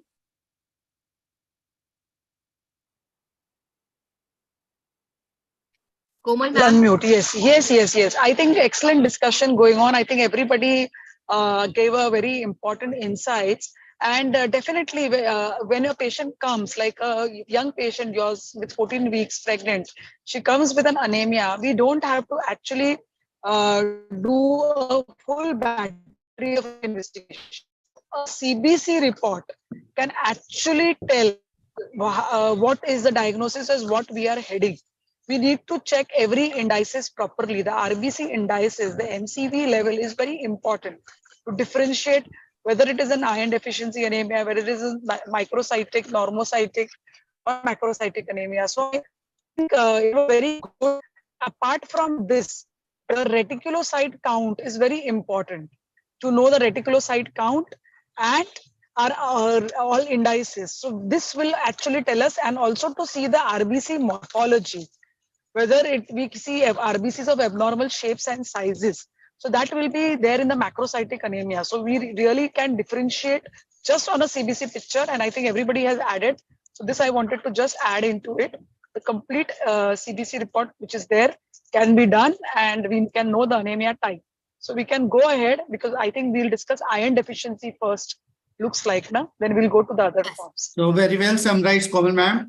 And Yes. Dr. Ruchi, you are from Narvadapuram. So you must be seeing a lot of anemic patients. And as we know that these anemic patients, they have both effects on the mother as well as the fetus. So what effects you see of anemia on the mother as well as fetus? Dr. Ruchi.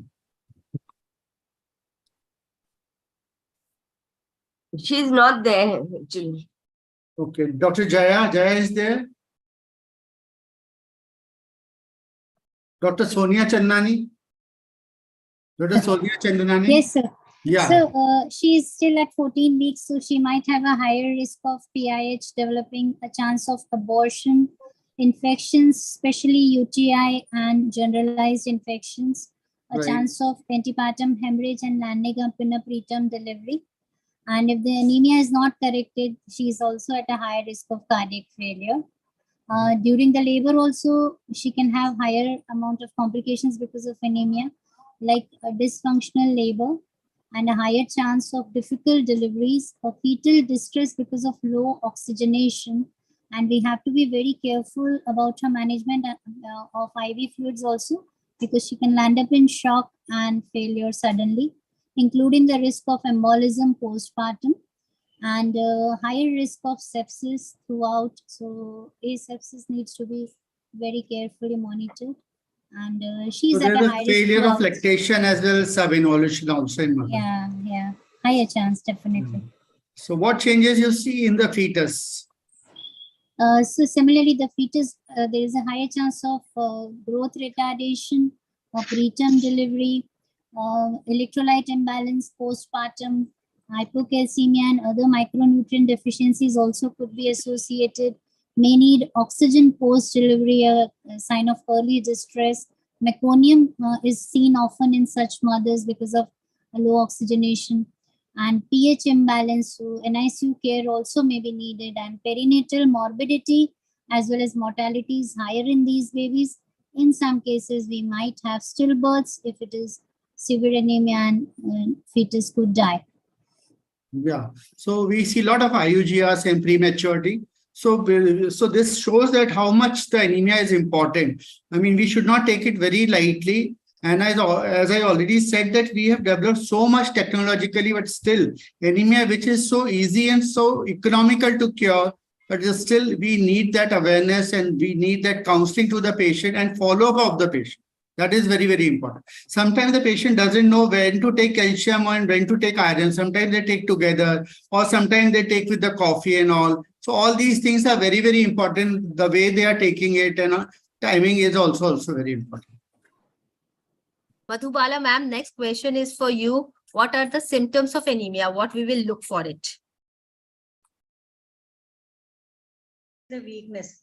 Patient usually come with the lethargy and weakness, and toward the work, she had no loss of interest in the work also, and there are chances of infection. So sometimes URI and the other complications, UTI, that are also increased.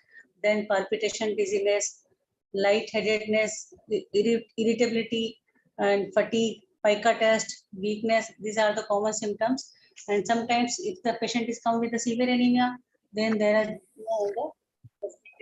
like ARDS symptoms are appears. Ma'am, dyspnea on exertion is very important and we have to look for it, because in anemia, the patient is dyspneic on working hard. Komal ma'am, you want to add something? See, whenever patient comes to us with anemia, definitely some symptoms of pregnancy mask the early signs of anemia. So that is very important, that we will feel patient is having giddiness or dizziness or anything, and that is all because of the pregnancy signs. So early detection is missed because of these signs, and we detect at time when patient becomes symptomatic, the patient's hemoglobin is already dropped. So this, the physiological, we need to pick up. And classically, when these patients of anemia who come now, they will be the pallor. We need to first, I tell my residents every time, don't go by the hemoglobin level. Try to see the patient, physically examine. If the patient is having any pallor or anything, see under the tongue. That is the best sign where you can actually see the pallor. Apart from the sclera, the people, they have this, have the nail polish and everything, everything is lipstick. So you will not understand whether the patient is anemic. So try to see under the tongue, try to examine. This becomes very important. And if we feel any doubt, this hemoglobin needs to be repeated in every trimester of pregnancy classically. Because I think earlier it was pointed out that there is a trimester wise classification of anemia, where in second trimester, because of the hemodilution, we have a little lower limit, that is 10.5. And Fogsi GCPR also has accommodated the same classification. And in postpartum patients, we need to have hemoglobin about 10. Below 10 is a sign of postpartum anemia. So diagnosing of anemia is very important, first the clinically and then laboratory. Dr. Nidhi, next question is for you. What are the signs of anemia? What signs you will look for in the patient for the anemia? As Dr. Komal has correctly said, pallor will have tachycardia, tachypnea, edema. Usually in severe cases of anemia, we see edema, colonachia, and all. So, and the I would like to emphasize on the cardiac checkup of such patients, because it is rightly said they have ejection systolic murmur. They do have. So we need to go for cardiac checkup of such patients also. There can be an ankle edema, increased jugular venous pressure. There can be a postural hypotension, glossitis, and in chronic anemia, they can have platynychia and cholinergia. Very correctly said. So I can see my friend Dr. Richa Gupta from Alva. So I would like to know from her, what is the iron requirement during pregnancy? Dr. Richa? Hello. Yeah. Good evening, Dr. Chelani and Dr. Monica. And the total iron requirement in pregnancy is, all we know, it is about 900 milligram. And in early pregnancy, it is 2.5 milligram per day. At the 20 to 32 weeks of gestation, it is 5.5 milligram per day. And 32 week onwards, it is 6 to 8 milligram per day. And total iron demand in pregnancy is about 900 milligram. Yeah. So, Komal madam, would you like to add anything else on the requirement? Why there's so much requirement? And Dr. Komal? Requirement is because of the increased demand in pregnancy. We know that there is a pregnancy, there is an increased demand. There is requirement required for the uterus, for the blood loss during delivery, the lactation, everything. And during Yes, that because of the fetus and placenta also. Thank you so much. Yes. So everything, and then what happens is that total requirement actually becomes around 1,400. That comes, but there is no menses happening, so we can deduct that 400, and so the exact iron requirement during pregnancy becomes 1,000 milligram. So this is how it is calculated as the total number of iron requirement during pregnancy. Right. Now, Dr. Rupali is there. Dr. Rupali has joined. Dr. Sheetal Punjabi, are you there? Dr. Jaya Tulashkar. Now, Dr. Sagar Kataria, what dietary advice you will give to your anemic patient? The most important advice will be to cook all the meals in iron utensils and use of jaggery instead of sugar. These two are very important advices. Rest of the things are she should have a balanced diet which is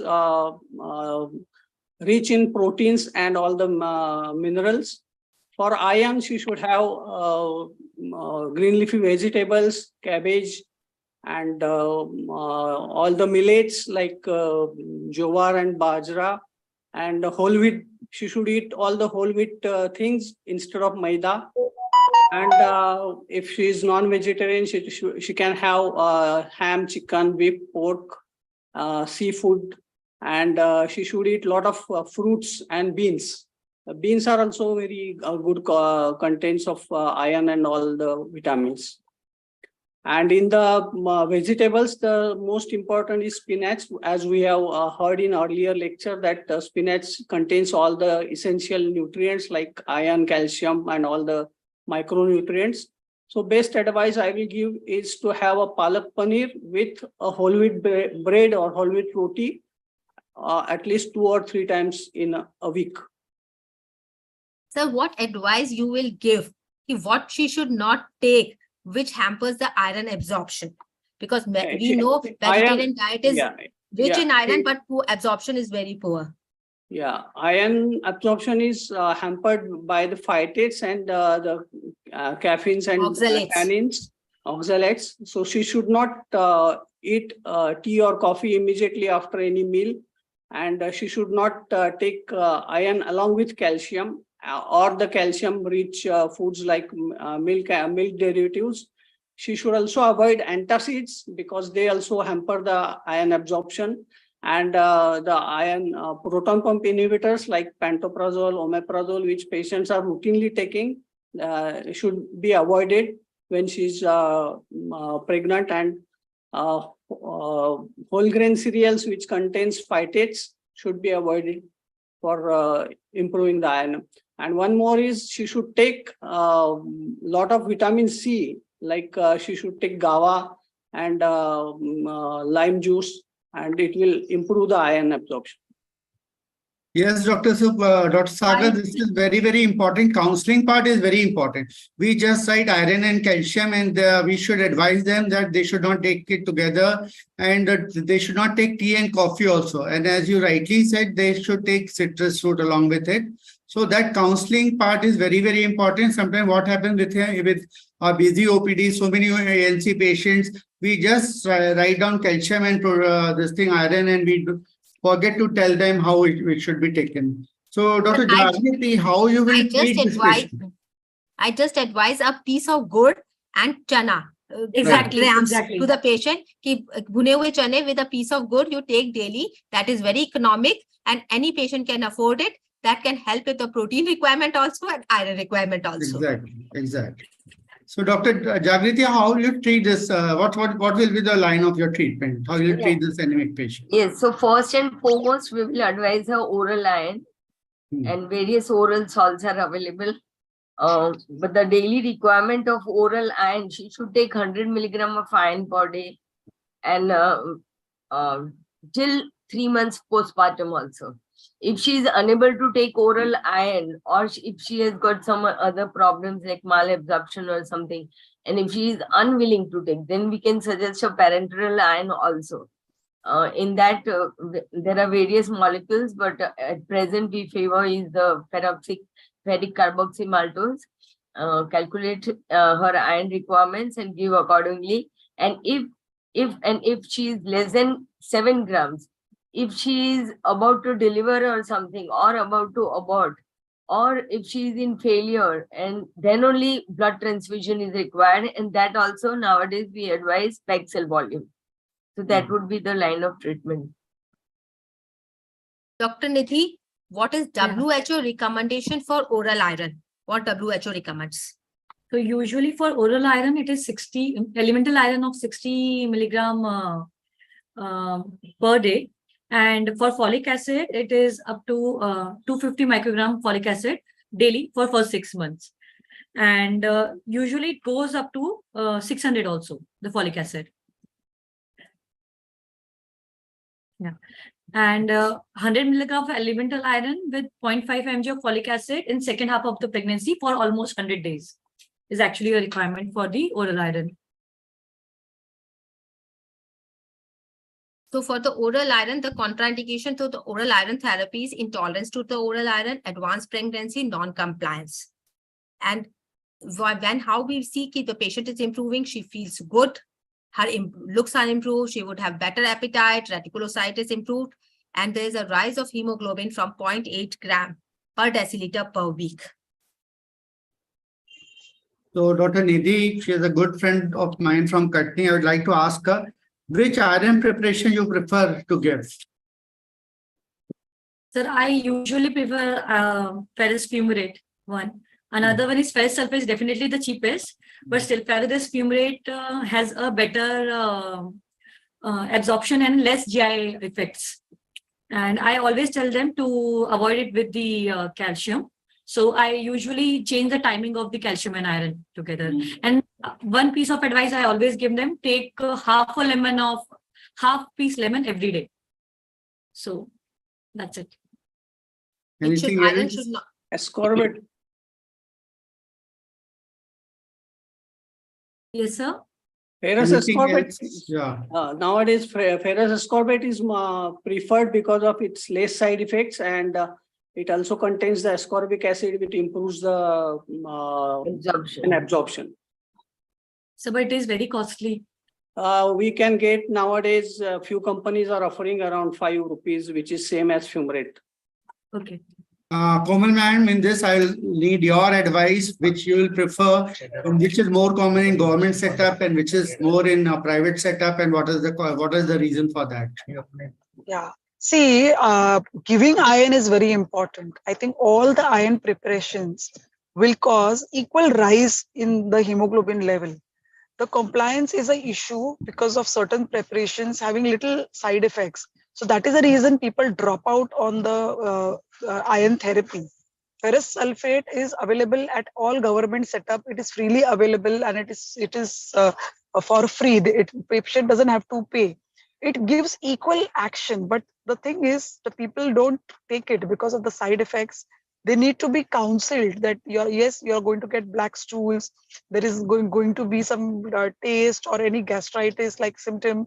So they are to advise to take it at least 1.5 hours after the meal, not just with the meals and not with the calcium. So ferrous sulfate is a good iron, but nowadays the newer preparation, the ferrous ascorbate, we all are preferring, and we are giving our patients who can afford, and also the patient compliance is much better with this iron. So that is the reason we need to choose an iron, give iron therapy, and explain to the patient that it needs to be taken. That is very important. Any iron therapy taken continuously, properly, will definitely give you a good results. Right. Thank you, ma'am. Any iron is good as long as the patient tolerates it. Next question is for Dr. Sonia Chandnani. How will you calculate parental iron dose? There's a clear-cut formula available.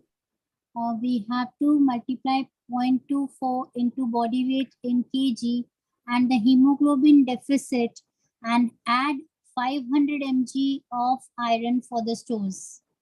So once we calculate it, we can administer IV iron over 30 minutes in normal saline.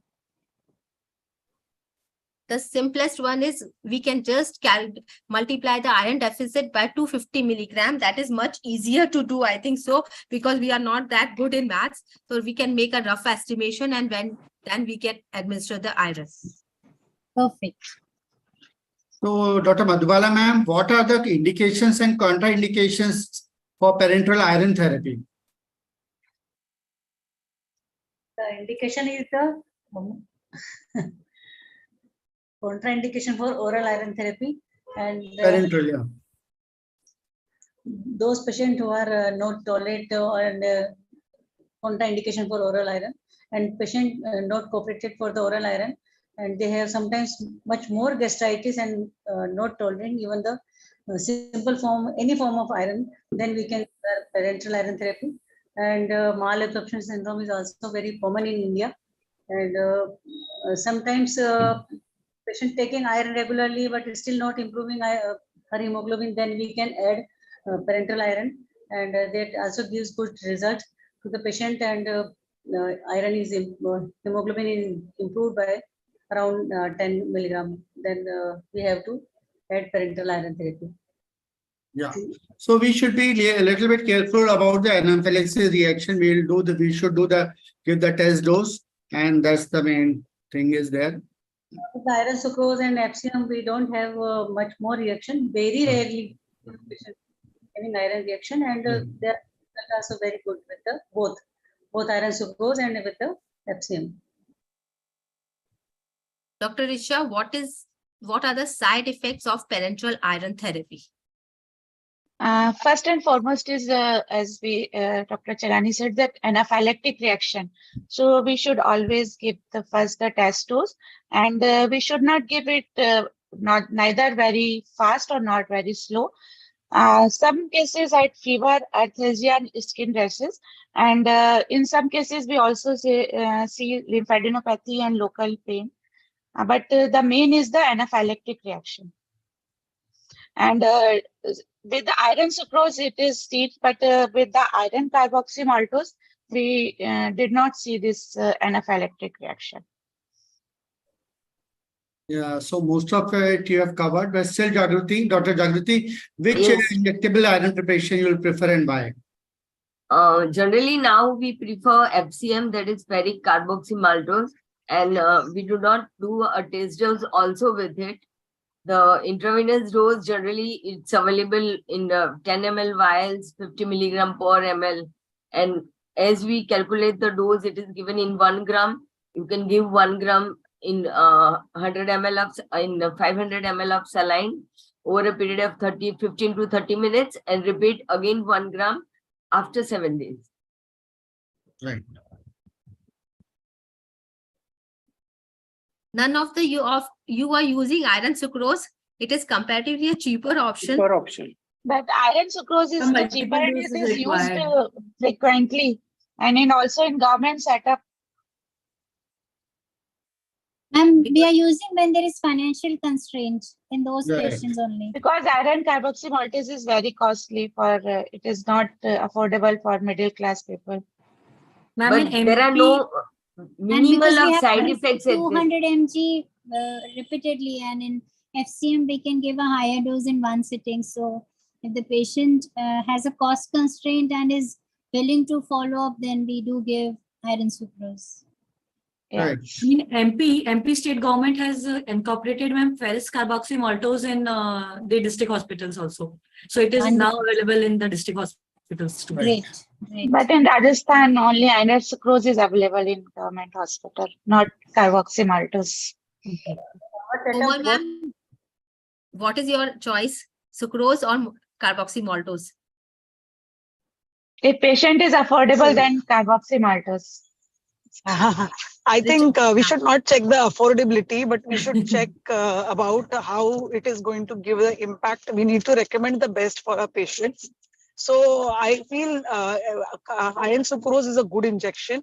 It needs to be given into divided dosage at repeated intervals. You need to counsel the patient to come again. You need to calculate how much you want to give the patient. Accordingly, you can give 3 or 4 dosage, and patient needs to follow. That is very important. And if patient is not willing to follow up or anything, and you feel the hemoglobin level is really very low, so those are the patient. If the hemoglobin level goes very low in the or 7 or sometimes even 8 persistently, I recommend those patients that you take ferric carboxymaltose. Even the postpartum cases when the hemoglobin is low. If they are not affording, I think we all are then going to the cheaper option. But when, as a doctor, we should not give them a cheaper option. We should give them the recommended and the right option. Because tomorrow Right. they will come and tell, yes, why doctor did not tell me this? I could have afforded. So that time everything changes. So give them the best option. See what is the severity. Because if you may give one dose and the patient may feel that, yes, I have taken iron injection, and she might not turn back. So she may come with a complication. So that is what I follow very practically. And both are equally effective. The hemoglobin rise is seen after a month. And if given properly and a good company, a standard dose, we see good hemoglobin rise by after a month and 6 weeks. Now, Dr. Sagar, the question is for you. What are the indication of erythropoietin injection? Erythropoietin is very essential for RBC manufacturing, and it is prepared in the renal tissues. Whenever patient is having chronic renal diseases, these patients should be offered erythropoietin. And also when there is severe anemia and we want a very rapid rise of hemoglobin, in these cases also we can use erythropoietin in the treatment of severe iron deficiency anemia as alternative to blood transfusion. So wherever we want a very rapid rise of hemoglobin, we have very less time for developing the hemoglobin. In such cases, we can use erythropoietin. Many a times patient, they don't want to take blood transfusion because of some their religious reasons. So in those patients also, we can give them erythropoietin options. What are the doses of erythropoietin injection? It is given in around 100 units per kilogram. So for a 50 kg patient, 5,000 units are required. And they should be given in divided doses twice or thrice daily. First dose should be given subcutaneously after sensitive test. And there may be, sometimes there may be anaphylaxis, and adrenaline and hydrocortisone should be kept ready. And it helps in rapid rise of hemoglobin. So Dr. Sagar, this question again to you. What are the indications of blood transfusion? In what are the cases you will select for the transfusion? I will not prefer blood transfusion unless there is an emergency. The patient is approaching term and she is having very severe anemia, less than 6 grams of hemoglobin. Only in such cases, and patients who are landing into cardiac failure, in such cases, only blood transfusion is required. Whenever we think that only a single blood transfusion or single unit of blood transfusion will be sufficient, in such cases, we should avoid blood transfusion, because there are many newer molecules available for rapid rise of hemoglobin, and we can raise the hemoglobin within 2 to 3 weeks. So if there is an emergency, we don't have a time of 2 to 3 weeks, then only we should go for blood transfusion. And but still you have tried, if you have tried oral, you have tried parenteral, and you are not able to get sufficient hemoglobin level, or it's too low, then will you not prefer blood transfusion in those cases? If patient is severely anemic and dyspneic and having edema like that, and her hemoglobin is less than 5 grams, then only I will go for blood transfusion.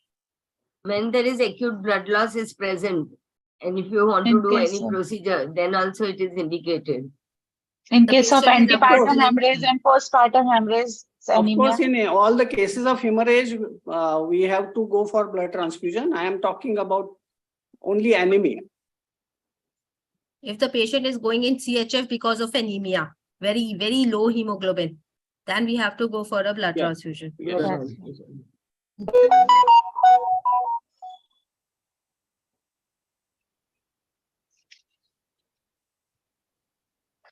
Now, Madhubala ma'am, the question is for you. what precaution you will take while conducting the delivery of the anemic patient? First of all, there are usually uterine inertia are more common. So blood should be arranged at the time of the labor. So if required cesarean section, so blood is arranged for that. And second is the patient may go in CHF. So we have to keep ready for all drugs which are needed for the CHF management, oxygen and furosemide, etc. And proper position is required. And second stage to be cut short at the time of labor. So patient should be not to go into the CHF, and care should be taken for the PPH also, as there are more chances of PPH. Madam, whether you will do a third stage management, active management or not? Yes. In which Yes. cases you will avoid doing active management of third stage of labor? In all cases, we are doing in all cases. So it is also needed for this patient also, but we have to take care also PPH, so we can give other drugs also ready, like misoprostol, carboprost, and sometimes if patient is not in CHF, then we can give also methyl ergometry. Madam, in very severe cases of anemia, we should not do active management in third stage because it can lead to sudden changes, can lead to CHF. So only when the patient is having moderate or too severe, but in very severe cases, we should not go for the active management of third stage of labor. Yes. We can give carbetocin injections in such cases. We can Yes, we have to give carbetocin. And Because antenatal in monitoring these should be very cases- good by CTG monitoring and partograph, because there can be inertia and there can be a risk of fetal distress is there. High chances of fetal distress is there. Komal ma'am, what you suggest? See, definitely we have to take this patient care during delivery of this patient. This patient requires a proper care, and we need to, I totally agree that you don't have to do so actively. The patient is severe anemic. So that will be less than 5 or 4 gram if you having a patient. This patient will go into cardiac failure. So you need to even give them Lasix also post-delivery. So because the increased load goes on the heart, that is a time when the maximum load goes to the heart. So to prevent that, you can even give a Lasix post-delivery. That can prevent that extra load going on the heart and which can predispose to CCS. So that is very important. And blood needs to be started to this patient, because any form of bleeding, even if anemic patient, and you know that they are directly gone into labor, you're not corrected the anemia, these patients become decompensated very fast. And even a little amount of bleeding can be a PPH. So you will not actually have the definition of PPH. But for that patient, it will be so high that definitely this patient will start showing signs and symptoms of PPH, and patient will get compensated. So you will have to treat the PPH, keep the blood ready. That is very important. And if you suspect that there has to be a very high bleeding and you need to give more blood transfusion, even blood products ready. So that is very important. If the patient is at 10 or 12 week of gestation, when we can't give a parenteral iron or therapy to her, what advice you will give to the patient? 10 to 12 weeks if the patient with what hemoglobin? Ma'am, at 7 gram%. 7 gram, 10 to 12 diet, deworming, diet, good diet therapy. Find out if there is any other underlying cause. So get her properly investigated. First, collect the blood, then give her deworming, and you give her good iron therapy and tell her dietary advice. I will definitely not even give IV iron at 10 weeks or 12 weeks. And you will give oral iron to her? Yes, I will give oral iron. There are good preparations, so I will give oral iron to her because she is 7 weeks, and I will give her iron-rich diet also. 12 weeks patient we can give early. Okay, 6 weeks, 8 weeks we will try to think, but 10, 12 weeks definitely we can give. So this is a good take-home message for everyone. Initially, you try with the diet, then you start with the oral iron if it's 10 to 12 weeks, and you should not start IV iron. So and deworming. Deworming is very important. Yes.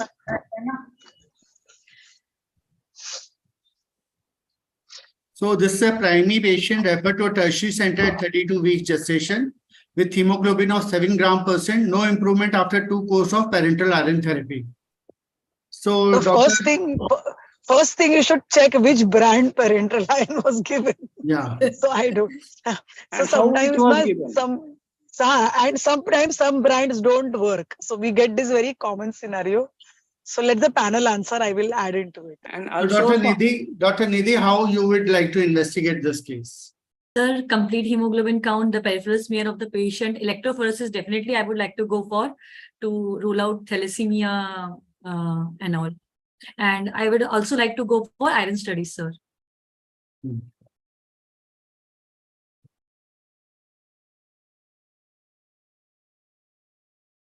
In CBC, Manzer index was less than 13 and RDW was less than 14. Hemoglobin electrophoresis was showing beta thalassemia. And now how you are going to manage this case? Dr. Sonia, will you answer? Dr. Sonia? Yes, ma'am. How will now this is the known case of beta thalassemia, how you are going to treat the patient? Ma'am, patients of beta thalassemia, we should be avoiding iron. We should be counseling of the degree of risk depending on the partner's HB electrophoresis, that what kind of effect could have it have on the hemoglobin of the fetus. But in case she is already conceived and she must not be major, because otherwise they would need blood transfusion. So it has to be a thal minor or a thal trait. So folic acid, B12 should be given. Iron should strictly be avoided. Chances of hemosiderosis are very high, and intensive monitoring should be done, and hematologist should be kept so that sometimes in case there is hemosiderosis associated, we can take care. They might have splenomegaly, high risk of infections, and blood transfusions may be needed. So all those things and the risk of delivery, preterm delivery, IUGR should be explained to the patient and the relatives. So Dr. Sagar, how would you like to counsel them? How much counseling is important in these cases and how you would like to proceed? Firstly, I differ. I have a different opinion. Many a times these thalassemia patients are also iron deficient.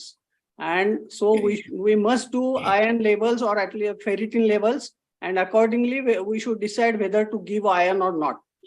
Secondly, when she is having thalassemia trait, we should check her husband's thalassemia status. And if she is already pregnant, it will not change the strategy. But if she is going to be pregnant, then one must go for husband's thalassemia trait.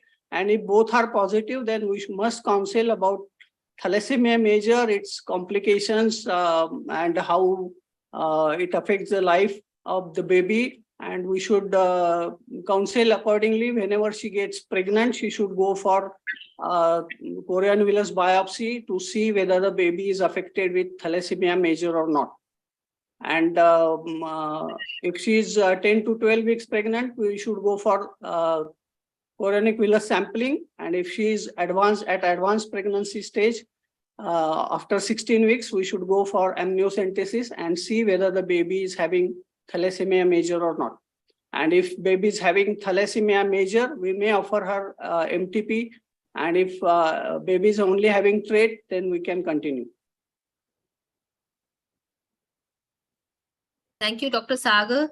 Now to Dr. Jagrati. Which of the following, this is a multiple choice question, which of the following is a possible cause of anemia in chronic renal disease patient in pregnancy? Increased iron absorption, decreased erythropoietin synthesis, increased red blood cell lifespan, and decreased inflammation.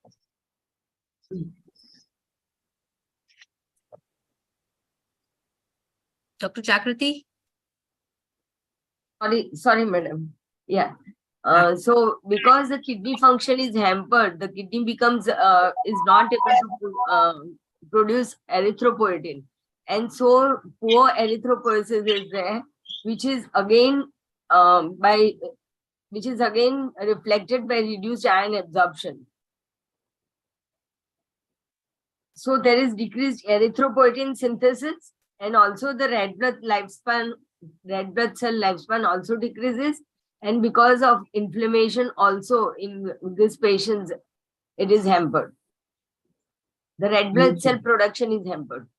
So Dr. Monica, I think we have covered the time. It's almost 7. So should we call it a day, or should we complete 2-3 questions for renal?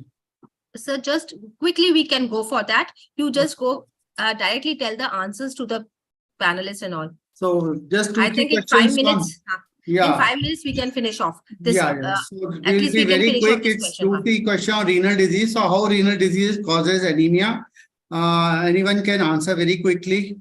Yes, because there is reduced erythropoiesis and there is decreased because the renal tissue hypoxia triggers erythropoietin production. Another thing, also the red blood cell synthesis in bone marrow is also stimulated. The hemoglobin is, and that is the main reason because of decreased production of erythropoietin. Yeah. In iron therapy, we can give the oral iron. They are good. The parenteral iron should be given with caution, because that can affect the, if the iron is very less, we can give the parenteral iron, and we have to think before it. And giving the erythropoietin, we should be very particular, because they can be having there's a controversy in that they can cause a side effect. So whenever needed, we can give it erythropoietin 1 to 3 times a day, or EPO 3rd generation can be given once a month. So last question for you. Yeah, so the ANC patient came with anemia and MCV is 100 FL. How will you manage and diagnose and manage it? The megaloblastic anemia, sir. Yeah. So Dr. Nidhi? it's usually, I prefer giving the injectable B complex to such patients because the results are faster with them. Nowadays, many nasal preparation and all are coming, but their role in pregnancy and safety profile is yet to be discussed, I suppose. Folic acid supplementation need to be given. The preferable one is 600 micrograms. And that's it. And I usually repeat the B12 levels after 6 weeks. Right. So how many of you are going for the B12 level, or you directly see the symptoms and give the vitamin B12 injections? I usually B12 level after supplementation, not before that, because 90% of the Indian population might be usually deficient in B12 and D3, as we all know. Ideally, both folic acid and B12 should be given, because they are having a counteraction. If B12 deficiency is there and we only give B12, then there will be additional folic acid deficiency. And if in folic acid deficiency we give only B12, it is also not helping. So we should give both, and preferably in injectable form for initial few days, and then we can shift on to oral. Very correctly said. If the patient is taking vegetarian diet, then and if she is affording, then only I advise her to go for B12 levels. Otherwise, and if the patient is taking non-vegetarian diet, many a times, if we do at all the B12 levels, they are very high. So they do not as such require much B12, even though we give it. But then that is the main factor in non-vegetarian, those who are taking vegetarian diet. It's very much important to give them B12 and folic acid together. Right, right. Komal ma'am, you want to add something on the anemia? I think very excellent discussion going on. I think everything is so well covered. I totally agree that most of the anemias in India are mixed form. So, and I definitely agree with Dr. Sagar. I think he's pointed very well that you need to give B12 as well as folic acid. So both are important, and we can just keep giving these supplementation. It will be really beneficial. So I think all points are well covered by everybody. So thank you. Thanks a lot, Dr. Komal madam, and thanks to all the panelists, and thanks to Dr. Monica. Thank you so much. Thank you, sir. Thank you to organizers for involving us. Thank you, sir. Dr. Manoj. Sir. Thank you, Dr. Manoj, sir. Thank you, Dr. Monica, ma'am. Thank you, Thank you Dr. so Manoj, much. Dr. Monica. Dr. Monica, very well done. Thank you, Didi. Thank you very much. Thank you. Komal? Thank you all. Sir. Thank you. Thank you, Monica, for the excellent webinar. Dr. Chelani, it was too good. Thank you. Thank you so much. Thank you, Manoj sir. Thank you, Thank you. Monica. And thank you, Komal ma'am, for the excellent panel and for your excellent. And Komal ma'am, all the best to you. Yes, Our thank you. best wishes to you. I need all your wishes and your votes, please. Ma'am, Thank you after so much. 1 week, we will do Thank a you, webinar Dr. with the Komal. Vice President. All the best, Dr. Komal. Best All the wishes. best, Thank you. Dr. Thank you. Komal, and Need best all. wishes.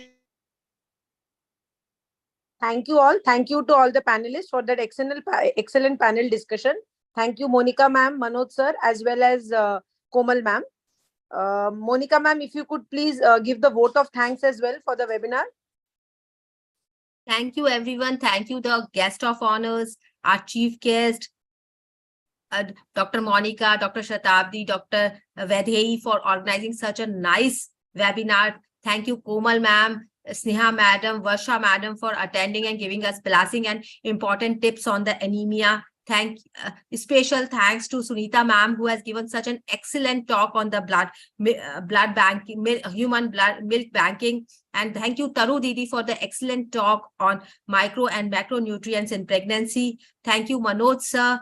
And thank you all the panelists who has done such a good discussion on a topic of anemia. Everyone has a very good experience. Sharing experience and taking out key points is very important. Thank you very much. Thank you, PSC committee, Corona Remedies. Thank you, everyone. Thank you very much.